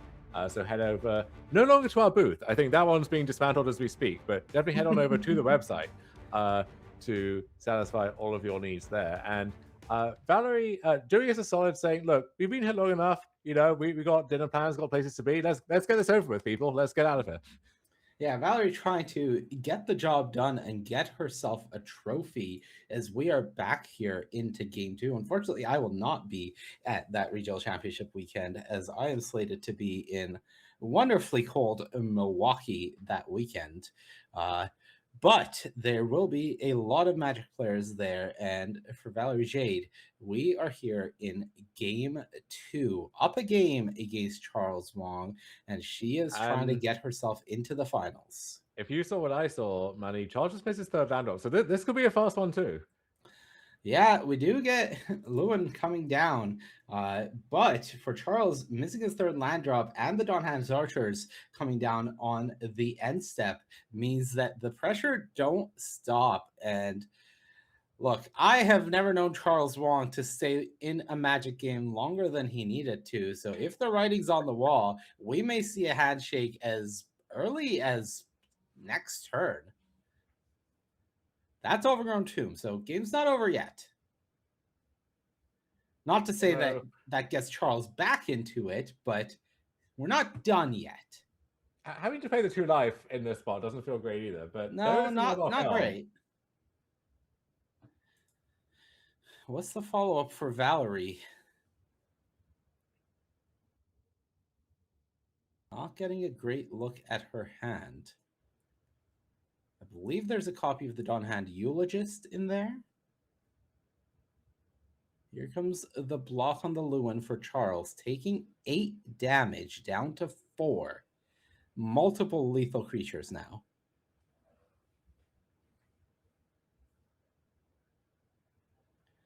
Lizana Informant and the Morkensize card drawn, hand looked at, Forest played. Activate the Elm, Stomper down, Cinder Strike, Donhan's Archers likely down. Has a blocker for the Informant. This keeps him alive.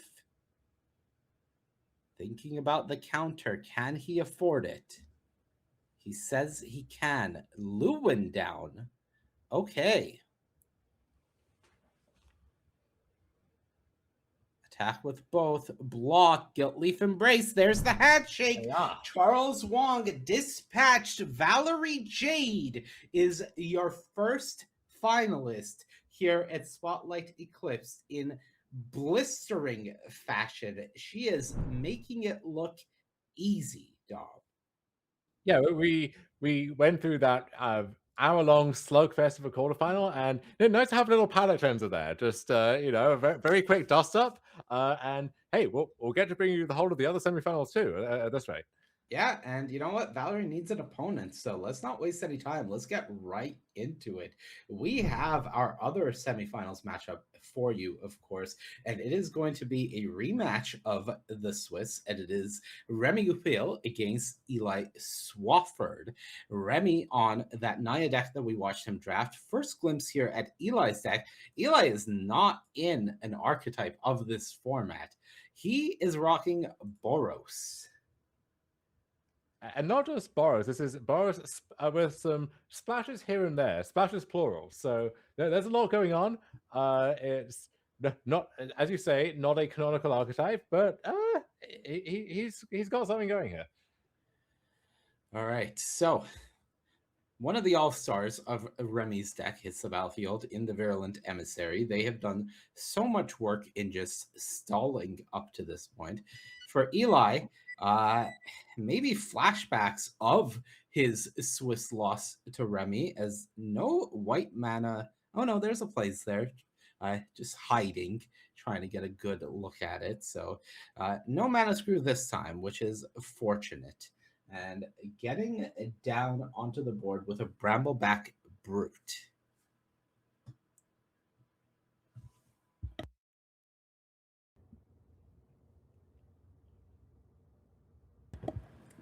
Wow. So, Furdock Core powering out a Pummeler for hire here. 5 life gained, and Remy says, no fear, I am attacking with my Virulent Emissary. Back across to Eli, getting a look at his hand. I see a liminal hold. I see a fourth land. What else is he working with here? All right, there is a Sourbread Auntie coming down. Blights onto the Brambleback Brute, shrinking the giant further, but getting himself a 4-3 and some 1-1s for his trouble.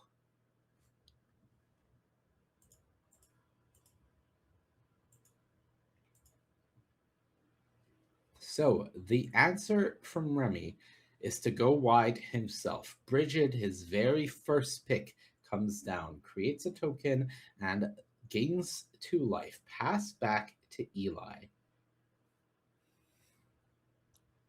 Yeah, for all the talk of the drafts that help to, or the rares that help to start the draft for these players and define the shape that they took, we really haven't seen much of Bridget or the Goliath Daydreamer. You know, it made a brief appearance, a cameo in that match against Valerie there. But yeah, Bridget has mostly only shown up when there's so much else going on that, you know, no one even listens to her anymore. Well, she's not long for this board as Liminal Hold comes down from Eli and takes Brigid out of the equation. Back we go Remy's way. Minor error there, just picked up 2 cards accidentally. We have a table judge, of course, so we'll quickly get that sorted. So that's the card that needs to be drawn, and I believe the rest of the library needs to be randomized, if I'm not mistaken.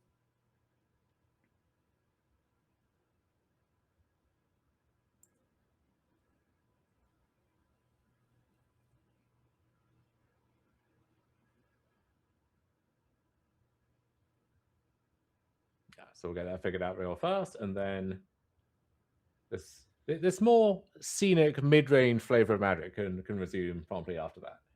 Right, no harm done, and the hits do not stop from Remy's deck as we have learned to see. Here comes Bree, and this is the problematic one because there is already a Virulent Emissary on the battlefield. So Bree has come with a card and replaced herself, and what a good card it was.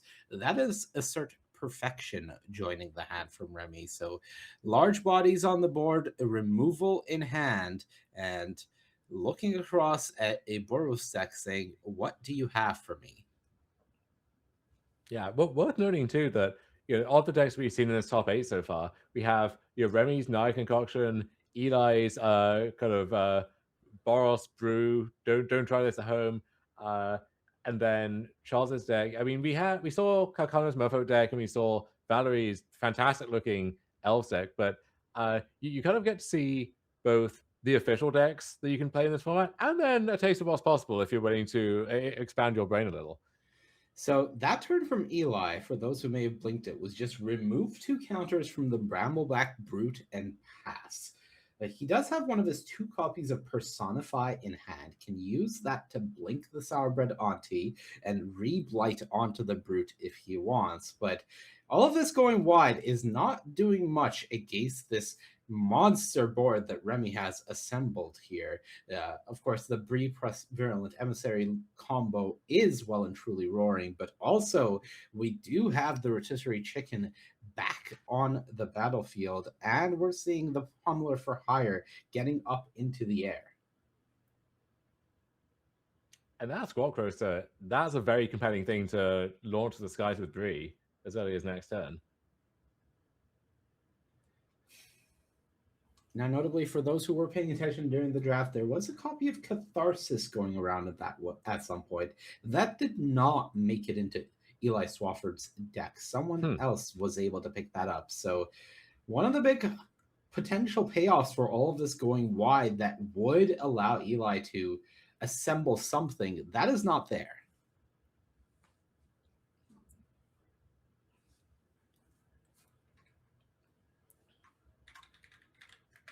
So, what is the play here?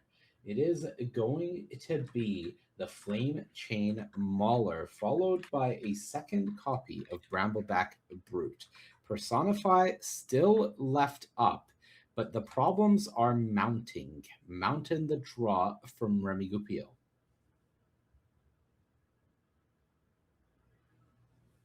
Liminal Hold, a nice pickup from Remy as well. Also, another 2 life. Not that he really needs it at this point. Yes, Quack Roaster goes into the air, and two assert perfections, liminal hold, and a land in Remy's hand. So has all the removal necessary should Eli's board ever become scary. And so far, that has not been the case. Didn't get a good glimpse at what the draw off of Bree was, but Eli is down to 10.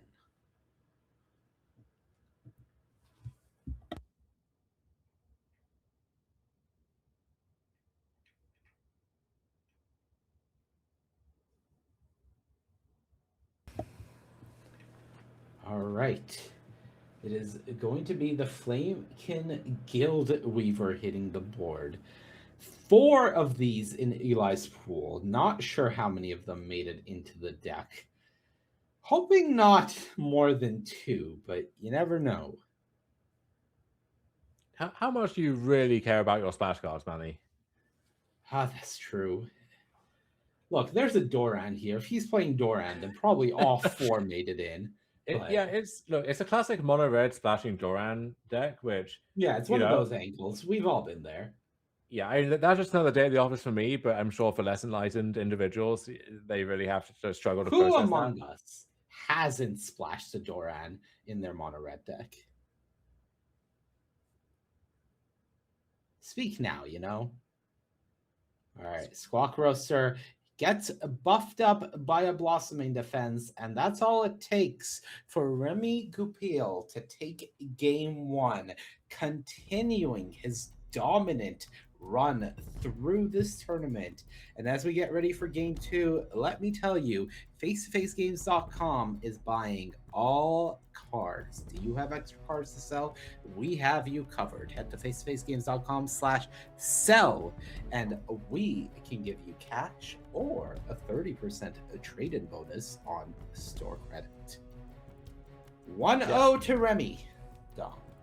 We might be seeing a truly dominant run where I mean Valerie stands in his way in the finals, formidable player and deck as the final boss. But yeah, Remy might just XO this thing. It's very possible. The only blemish on his record is the intentional draw he took with Christian Calcano in the final round of Swiss. So it could be a 16-0-1 finish if Remy is to win this whole thing.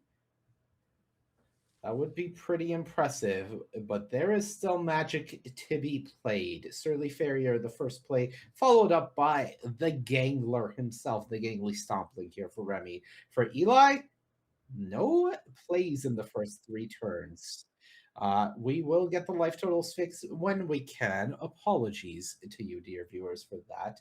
But the fact remains, Eli is likely at 18 at the moment and just trying to get everything going. Yes, Eli not at literal 0 just yet, but maybe only a matter of time. And Remy, sadly not at 38 either, only at a measly 20. But unlucky, really. They only give you 20 to start the game. You got to use those sparingly.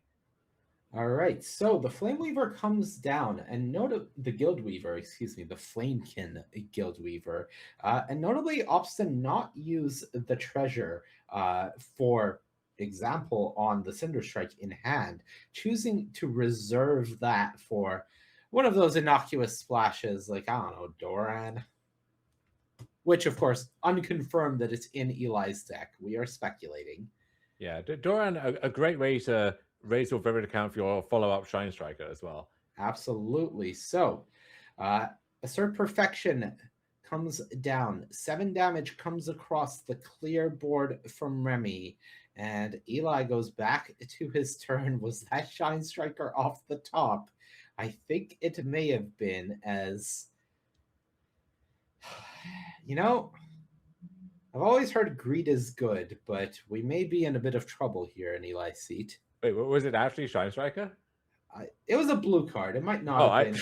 That might be I was kidding, but clearly I was not greedy enough. Okay, I can't tell you there is no Shine Striker in Eli's deck, but there is a blue card, and it is going to be the Rhymekin Recluse. So Treasure pays off there. Able to bounce the Gangler, get a creature onto the battlefield. So stabilization, somewhat. I Yeah, believe. Uh, although this people have noted this is not actually a great format for that kind of mana war style effect. It's you're still a great uncommon, one of the best blue uncommons, but you end up on a lot of boards like this where you don't want to bounce something because it has some great enters the battlefield ability that will get reused again, or 3/2 just isn't big enough to block anything. Um, and so yeah, Remy will just cheerfully send in his Surly Farrier. and we see the pass from Eli, quite a reactive hand now. I believe Liminal Hold, Protective Response, potentially two. No, there's not two Liminal Holds in a sec. And a Cinder Strike in hand alongside one unknown card. Protective And response. Guiltleaf Embrace is going to be the response here. So the blowout comes across as Eli Swafford falls to just 5 life. Virulent Emissary, the follow up. Eli is able to clear off both of these creatures if necessary, and it does feel necessary. Everstrike Gift was the card I could not identify previously in hand, and that is looking abysmal at the moment. Yeah, Eli that's up the to aggressive 7. card, or a card for breaking board stalls. And right now, the board is not stalled, and Remy is certainly on the offensive. Absolutely on the offensive. Doesn't have one of those big beaters that we've seen from his deck in previous games, but that's not to say that it won't come soon. As Wicker Moth changing colors means we might see that. There it is. Wildvine Pummeler has joined the board. A life gained and 2 damage across. Eli down to 5. Cinder Strike not good enough against the 6/5. What is the draw? All right. Flaring Cinder gets a rummage. Does it do it? I don't think so. I think it's land. There is another red card, but I don't think it does enough here. Might be the Sourbread Auntie. We might be all done here. Is it a second Flamekin Guildweaver? It's the second of many, Second of perhaps. some. And We even don't if know how Eli, many. I mean, even if Eli finds a way to survive this turn, again, Remy's just casually flicking the 4+ cards that he has left in his hand. He's not feeling any pressure over there. Yeah, Eli just looking at his hand, considering what is available to him, and I believe for the second time this event, it may be Remy Goupil taking the win against Eli. You see, a little twist of the mouth there from Eli, as I believe he sees the writing on the wall. Land pass from him. Remy draws for the turn. Still has a copy of Assert Perfection, I believe, in that hand.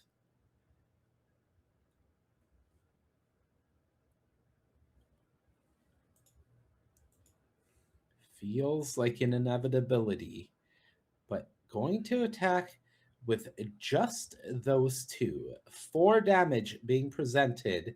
Eli attacks, smile on his face, the fist bump, and that is Remy Goupil moving up to 15-0-1 and into the finals. Has not lost yet, and there is only one person, Valerie Jade, who can stop him. Yeah, so we're going to get a very fun conclusion to that storyline either way. Truly dominant performance, and yeah, like Remy's deck has looked excellent every time we've seen it in action so far. And the one brief 3-minute slideshow we got of Valerie's deck that looked pretty awesome too. So we have a very fun finals match in store. We're going to cut to a quick break, and then we'll be back here before you know it with the finals of Spotlight, Lorwyn Eclipse. Don't go anywhere.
welcome back, everyone, for what could be the final time here at Spotlight Eclipse. My name is Monty Devuti. I am joined by Dom Harvey, and we are in the finals. It is finally time. Let's bring up our bracket and show you quickly what has happened up to this point. We watched Remy Goupil and Charles Wong throughout the drafts. Ultimately, Remy was able to get the job done, first against Andrei Kovalevsky, then Eli Swafford to get his spot here in the finals. Hasn't lost a match yet this weekend. On the other side of the bracket, it was Charles Wong beating Christian Calcano, but fell to Valerie Jade very quickly in the semifinals. And that means Valerie is the opponent here for Remy. Will Remy's dominant run through this tournament end in victory, or will it be Valerie Jade who prevents him from taking the title? There is only one way to find out here. The number one seed with his Naya mid-range deck up against Valerie's incredible Golgari Elves deck. Here we go, Dom. Yeah, this should be a fun one. Welcome everyone to our Super Bowl final here as we close out this Sunday. It's been a very fun weekend full of magic, a very long weekend, but these two have done their best to keep it as short as possible in this top eight. They have been dispatching opponents with clinical efficiency, and one of them is going to dispatch the other here. We are about to crown a champion, going to see if Remy's fantastic, historic run concludes the way he's been manifesting all weekend, or if Valerie Jade can just continue slicing out this top eight for that final 3-0, the sweetest one possible with her Elves deck. So Little Anna Informant gonna surveil on turn one or turn two, and Forging Wickamore doing the same for Remy. Little offense and a little defense, but a nice 1-2-3 curve with turn three Adept Water Shaper. Yeah, that means that now Remy can attack without worry of a potential trade from Valerie. The Water Shaper large enough to block the informant in theory, if that is a risk that Remy wants to take, not necessarily something he wants to do. Over on Valerie's side, the informant is going to turn sideways. We know, and Remy will know as well, having had access to Valerie's draft pool, that there is a copy of Guilt Leaf Embrace in her deck. So not a block that Remy wants to make lightly. Back we go his way. And both players have used that card to great effect throughout this top eight. I think people were high on that card anyway. People have learned to respect it. But if you had any doubts before, I think this top eight would have silenced those conclusively. And there's Bree off The the curve Wickamore. continues. This Foraging Wickermaw has been an absolute MVP so far for Remy, just ensuring all of his mana issues are fixed. And as you're about to mention, Virulent Emissary on the board once again. Yes. We even have the combo. The combination Wombination is once again assembled. Valerie's going to read Bree again quickly, which is worth doing, and we'll do the same. So worth remembering with Bree that the mana value check concerns whether you can play the card immediately, which is obviously the dream. But even if you fail that check, you've only gained the one life this turn. That Wistfulness, for example, that goes straight to Remy's hand. Yeah, so the hits literally do not stop from Remy, who has had the 1, 2, 3, 4 potential 5 here. Midnight Tilling on the end step. 2 lands, a duplicate, and Midnight Tilling, and a Changeling that is going to be the pickup here from Valerie.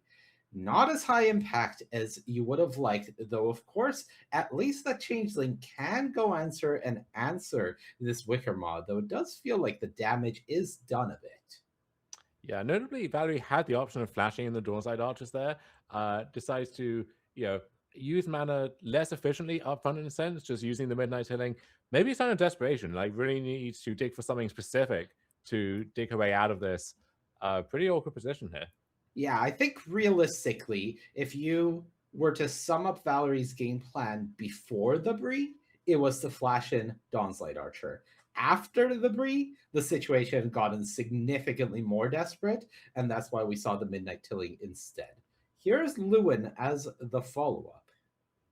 Yeah, many over some really nice cards kind of across the spectrum of effects for this deck, but the one thing that she really needs desperately right now is just a solid hard removal spell to deal with that Bree. And looking at the list, and we see requiting hex. There's a few other things here and there, but there's nothing where she can just clean her hands of that problem easily. Yeah, it has two copies of Morkan's Eyes. We can see exactly why this was such a nightmare matchup for Charles Wong in the previous match.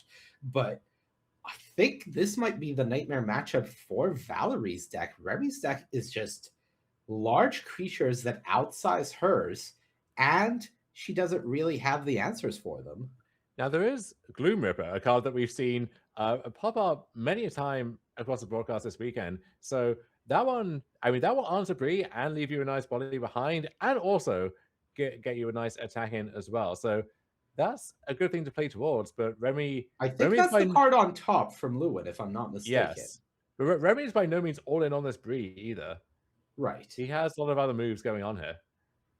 And now that Gloom Ripper has been quote unquote turned face up, Remy is turning up the gear here and going even more aggressive than the conservative gameplay that he's been showing so far.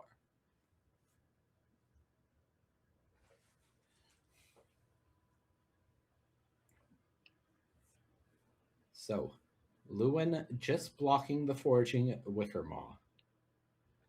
Follow up, Surly Farrier.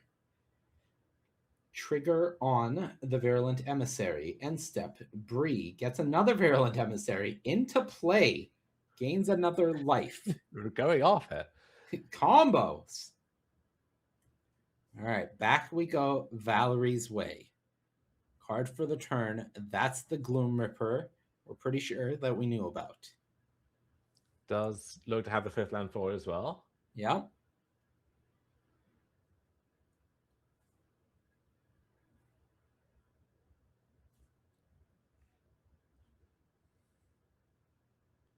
Here comes Gloom Ripper. Don't have a clear elf count, but enough to kill Bree is the short answer. Yeah, Bree but down. that Adept Water Shaper might have to hold itself back for the time being, but it means that everything else can just cheerfully attack in. And two Virulent Emissaries, No they fear. are going to be a problem eventually. Not only are they making sure that this isn't a race by any means from Valerie, she is barely making headway into Remy's life total, but also at some point these emissaries are just going to become the abyss as long as the Adept Water Shaper is on the battlefield. Also, just having those death touches means that any copy of a Server Faction can take down anything on site as Remy sees fit. And it looks like that's going to be his go-to response to this Gloom Ripper. Yeah, taking some time to consider a block here on the Lizalana Informant. Of course, that is a big attack thanks to the Gloom Ripper. So Remy does take 8, it looks like, fall down to 14, but not overly concerned, all things considered.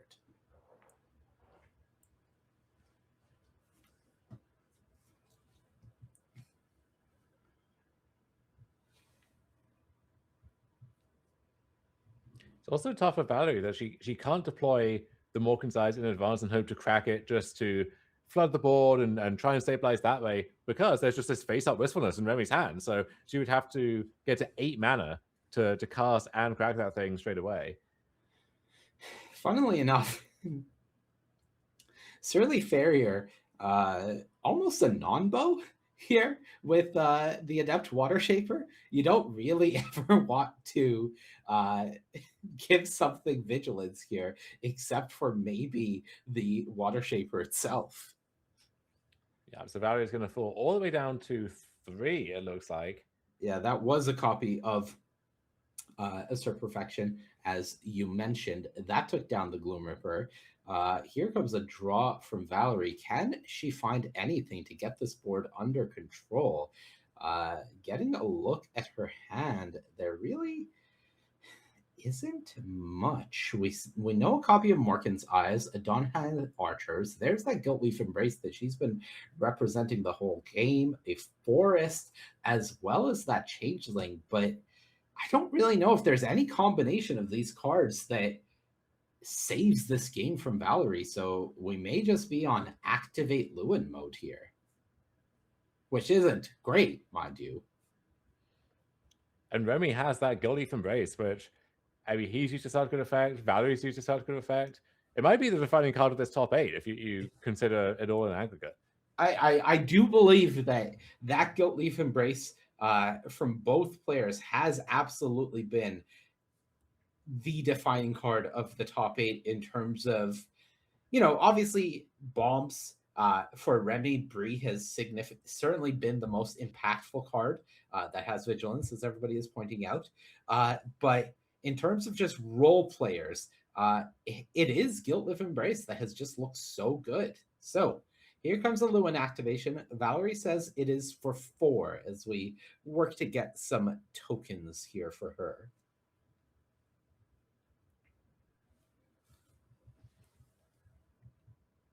And I got to be honest, if you told me going into the top 8 that the common we're going to see have the most impact is going to be Guilt Leaf's Embrace, I probably wouldn't have believed you, Dom. This is dangerous territory though, because the combination of Death Rush and Trample means however Valerie lines up the blocks against the emissaries, you block the wrong thing with just barely not enough stuff. Like that's game right there. And yeah, even this block, just Embrace on the Water Shaper is going to get it done. So Remy Goupil going to take a fast game run here, looking to continue his just steamrolling of this entire tournament. Yeah, really, again, unbeaten. The only non-win on his scorecard is that intentional draw that he took against Christian Calcano in the final round, which he did not need to do, by the way. He could have played it down and still been locked for the top 8, but having an hour off to grab some food after a long weekend of Magic and prepare for the top 8, well, that's certainly paying off now as he looks refreshed. He looks in his zone. And speaking of being in our zone, face-to-facegames.com, we buy all cards. So if you've got cards to sell, we want to buy them. Head to face-to-facegames.com/sell, and you can sell us your cards for cash or a 30% trade-in bonus for store credit.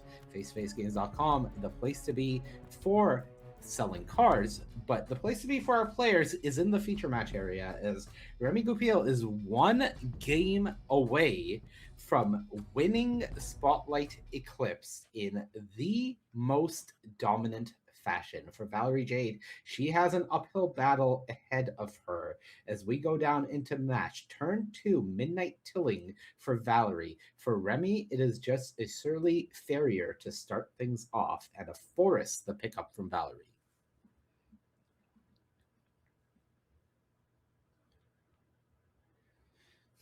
Forest comes down, and it is going to be the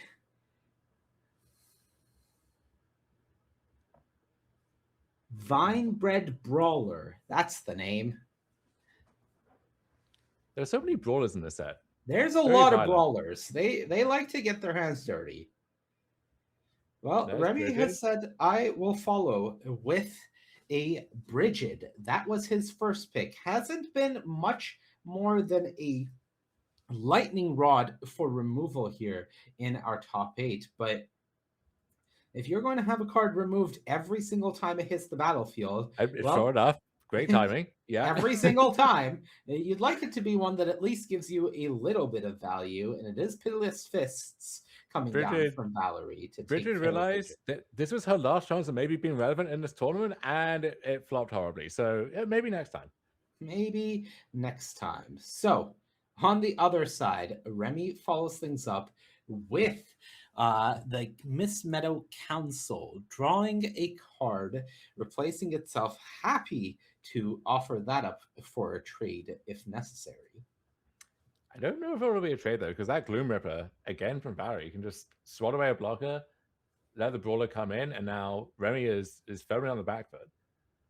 Just as convincing a way as Remy was applying pressure back in the first game. Yeah, so Miss Meadow Council likely dying. Well, definitely dying. I think Remy may have had access to a protective response he was hoping to use there. Unable to do so, of course. And the Brawler has that pseudo lure ability. It has to be blocked. So one of these two creatures was going under the bus. And both of these decks very good at pressing any advantage they do have. So if one of them pulls away, then they can easily run away with the game. Remy maybe has more counterplay, more removal to catch back up and break serve, but There's that oh, protective response, but going to start things off with a Furdock Core is the first play. Has Liminal Hold and Guilt Leaf's Embrace in hand as well, but now with his life total under attack, it is going to just pass with the protective response and the Guilt Leaf's Embrace available. Here come across both creatures, and of course, the Brawler needs to be blocked. and Remy has a lot of choices actually over what to cast his turn, how to use his mana, what to line up on what. So you could have cast a Gangly Stomping and then tried to use that to help convoke as well. Opted for this line, so going for protective response on the brawler and another Guilt Embrace is really going to put this game out of reach The very quickly. embrace has just looked so good for both of these players, and now it has to be blocked. This is the punish for not going for the embrace of your own. Just disaster. 6 damage coming across just from the Gloom Ripper, and then the trample from the Brawler on top of it. Yeah, half of Remy's life total disappearing in one fell swoop. So he will get to untap and has a liminal hold to gain 2 and deal with the brawler, but that's just the beginning of his problems. There's a lot more to come. That is a painful turn from Remy, and now, Liminal Hold is going to be the follow up, as you mentioned. But part of the problem with losing your only creature is now you have that Guilt Leaf's Embrace of your own in hand, and no creature currently to put it on. We also have seen from Valerie's deck at least the Trumping Changeling and often things like Unforgiving Aim as well. So that liminal hold, you can't take it for granted. That's just going to stick around forever. And you could see some surprise blowout if one of those lines out the right way. Yeah, fortunately for Remy, we did see Valerie mill that changeling earlier on in the game from Midnight Tilling and chose to pick up a forest. Unfortunately for Remy, and then just a vague gesture to everything else happening in this game, because Moon Vigil Adherence just came down to further amp up the pressure against him. Yeah, when that card is involved, if you have to start doing counting, things are looking bleak. All right, Virulent Emissary coming down. I would say this is going to do a great job of stabilizing the board with that Guilt Leaf's Embrace in hand, but that's only really going to be the case if Valerie isn't able to put on enough pressure with Trample, and that means Wistfulness has come down onto the board to join the Emissary, gain a life, assuming he doesn't miss the trigger, which it looks like it is caught, so up to 7, but I don't know, Dom. I feel a third game on the horizon. Yeah, I mean, Remy's deck has a lot of 5 mana 6/5s in it. And I don't think that's what he needed to claw his way back out here. We're not going to 6-5 our way out of this one. So here comes the Rooftop Percher. 2 cards from Remy's graveyard, Bridget and the Miss Meadow Council, gone. And just a pass back. That's huge. That is Remy having gone through a turn, taking no damage and no attacks. I may have spoken too soon about not being able to 6-5 our way out of this one, because if Remy was to draw one of those wild vine pummelers here, that would do a great job of stabilizing this board. As things stand, it is just the Gangler coming down.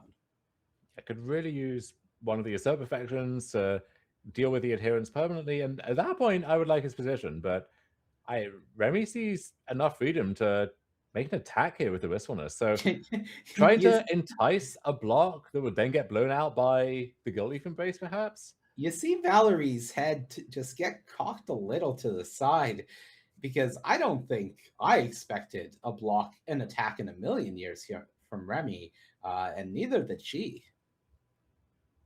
The Gangler coming down, that is the growth of the Moon Vigil Adherence. So unfortunately, we don't have a die indicating how big the adherence is on this board. Would love that if possible. We are working a bit in the dark here, but everybody's coming across, so we'll find out soon enough if this trample is just lethal. Yeah, Remy played to this Guilt Leaf Embrace, but you turned your biggest creature sideways. yeah, you have to think that okay, either this was a very daring semi bluff on Remy's part, or he realized, look, the only way I'm getting back into this is if she goes for the block and I'm able to learn out the embrace. As it stands, I I don't like his odds of getting out of it. I like our odds of a game 3 though. Yeah. Blossoming Defense, that's some toughness. Okay. I mean, if this is All right. enough. 4, 5.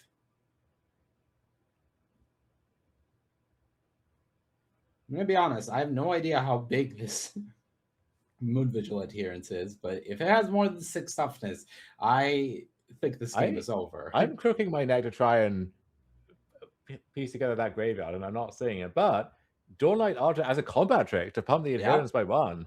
We've seen this quite a few times this weekend, and another one will do it. I'll get it to... All right, apparently it was 5 before. That put it up to 6. So, you know what? Small victories for Remy. So, a Bloodbath here in the combat step. Remy lives, but now it's facing down lethal on board from at least 3 different things at the same time. Okay, and we finally, after all that, we do get a game 3 here to close out our tournament. So only fitting in a sense that these 2 decks we've seen do so much damage on camera are going to take it to the full 3 here. We're going to have one game for all the marbles to decide our champion. For all the marbles. And if you have too many marbles, offload some on face-to-face games. Head to face-to-facegames.com/sell to sell us any extra cards you do not need. We can offer you cash or a 30% trade-in bonus on all your cards. Excuse me. We are late into the game. Here we go. No turn 2 play from Remy. Back Valerie's way, and it is turn 2 Lorwyn from her. One of the better rares in the format, definitely one of the best rares you can have in an elf deck like this. Forest goes to the top. And a very slow start from Remy. So not the 1, 2, 3, 4 curve that we saw come together so neatly in that first game. Yeah, taking a look at Remy's hand, I see Bree, I see Wistfulness. I don't see many of the tools that he would have liked in between. Search Perfection, no good. Miss Meadow Council, no good with no creatures on the board. Yeah. Has Protective Response, but Valerie didn't bite. Lewin didn't attack last turn. Yeah, deciding that 1 free point not worth losing this, late game win condition. If we get a late game at all, which, Valerie is firmly with the initiative at this point, I think. Valerie's hand is fantastic, by the way. Valerie's hand includes, I believe, one of her Morkan's Eyes, the Gloom Ripper, a Morkan's Loyalist, and some extra creatures to go alongside all of this, including that Safe Right Cavalry coming down. Yeah, and Remy now gets a cast to Miss Meadow Council for sticker price, but now it doesn't even have good blocks because of Safe Right Cavalry. If Valerie has that 5th land, you're threatening to maybe waste her mana, but you're just chumping at best. Looks like she doesn't have the 5th land though, so maybe a brief moment of reprieve for Remy. I mean, I think she drew Pitiless Fists instead, so... Okay, never mind. Might not have a 5th land, but no problem clearing this off and pushing more damage through. Okay, instead, and this works too. Yeah, Morgan's Loyalist develops the board, lets Safe Right Cavalry crunch on in for 5, and also means that if that Loyalist dies, well, we're coming back for more before too long. All right, 5 damage across, back Remy Goupil's way, and we'll see what he's able to put together here.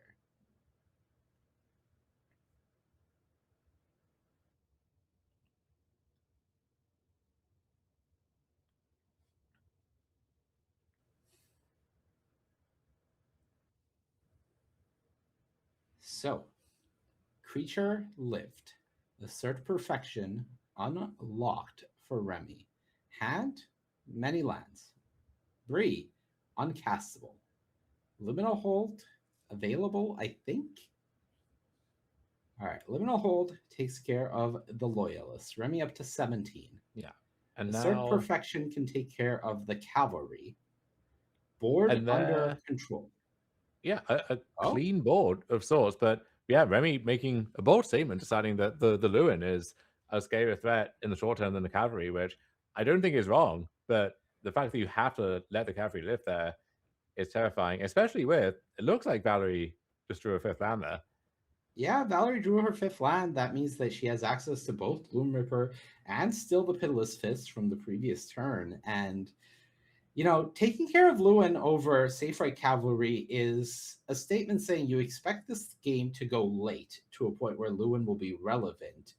I don't know if Oh, that's an accurate understanding of the current state of the game, as I don't think Valerie's very interested in activating Lewin. I think she wants to just close out this game. she also, I mean, missed her fifth land drop there, and presumably has a lot of ways to tie up her mana in the short term. So the idea of, well, 5 turns from now, maybe she'll get to activate the Lewin to make 2 or 3 tokens or something. That feels like a much more remote threat than the thing that's happening in front of you, which is the Saber Cavalry is beating you up. Right. So for Remy, his refuel was Wistfulness, no abilities from it, Surly Farrier, pass the turn back. Remy draws a sixth land. Pitiless Fists still available in hand. Gloom Ripper very much living up to its name, and I think this fist is going to end it. We've got to decide what to put, where to put it, what to put it on. The fact that it fights is, actually a meaningful downgrade over something like a Soul Perfection in this position, right? Because if you want to clear out the 6/5, then you can't do that cleanly. But just killing the farrier, and then I guess maybe she even passes a turn at this point. Oh, she's going to rumble in. I like it. Everybody into the pool here. Safe Right Cavalry plus Gloom Ripper rumbling across. Remy has a 6/5 to work with.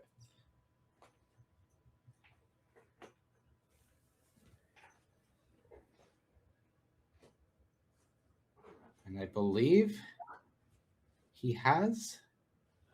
Has he declared a block already?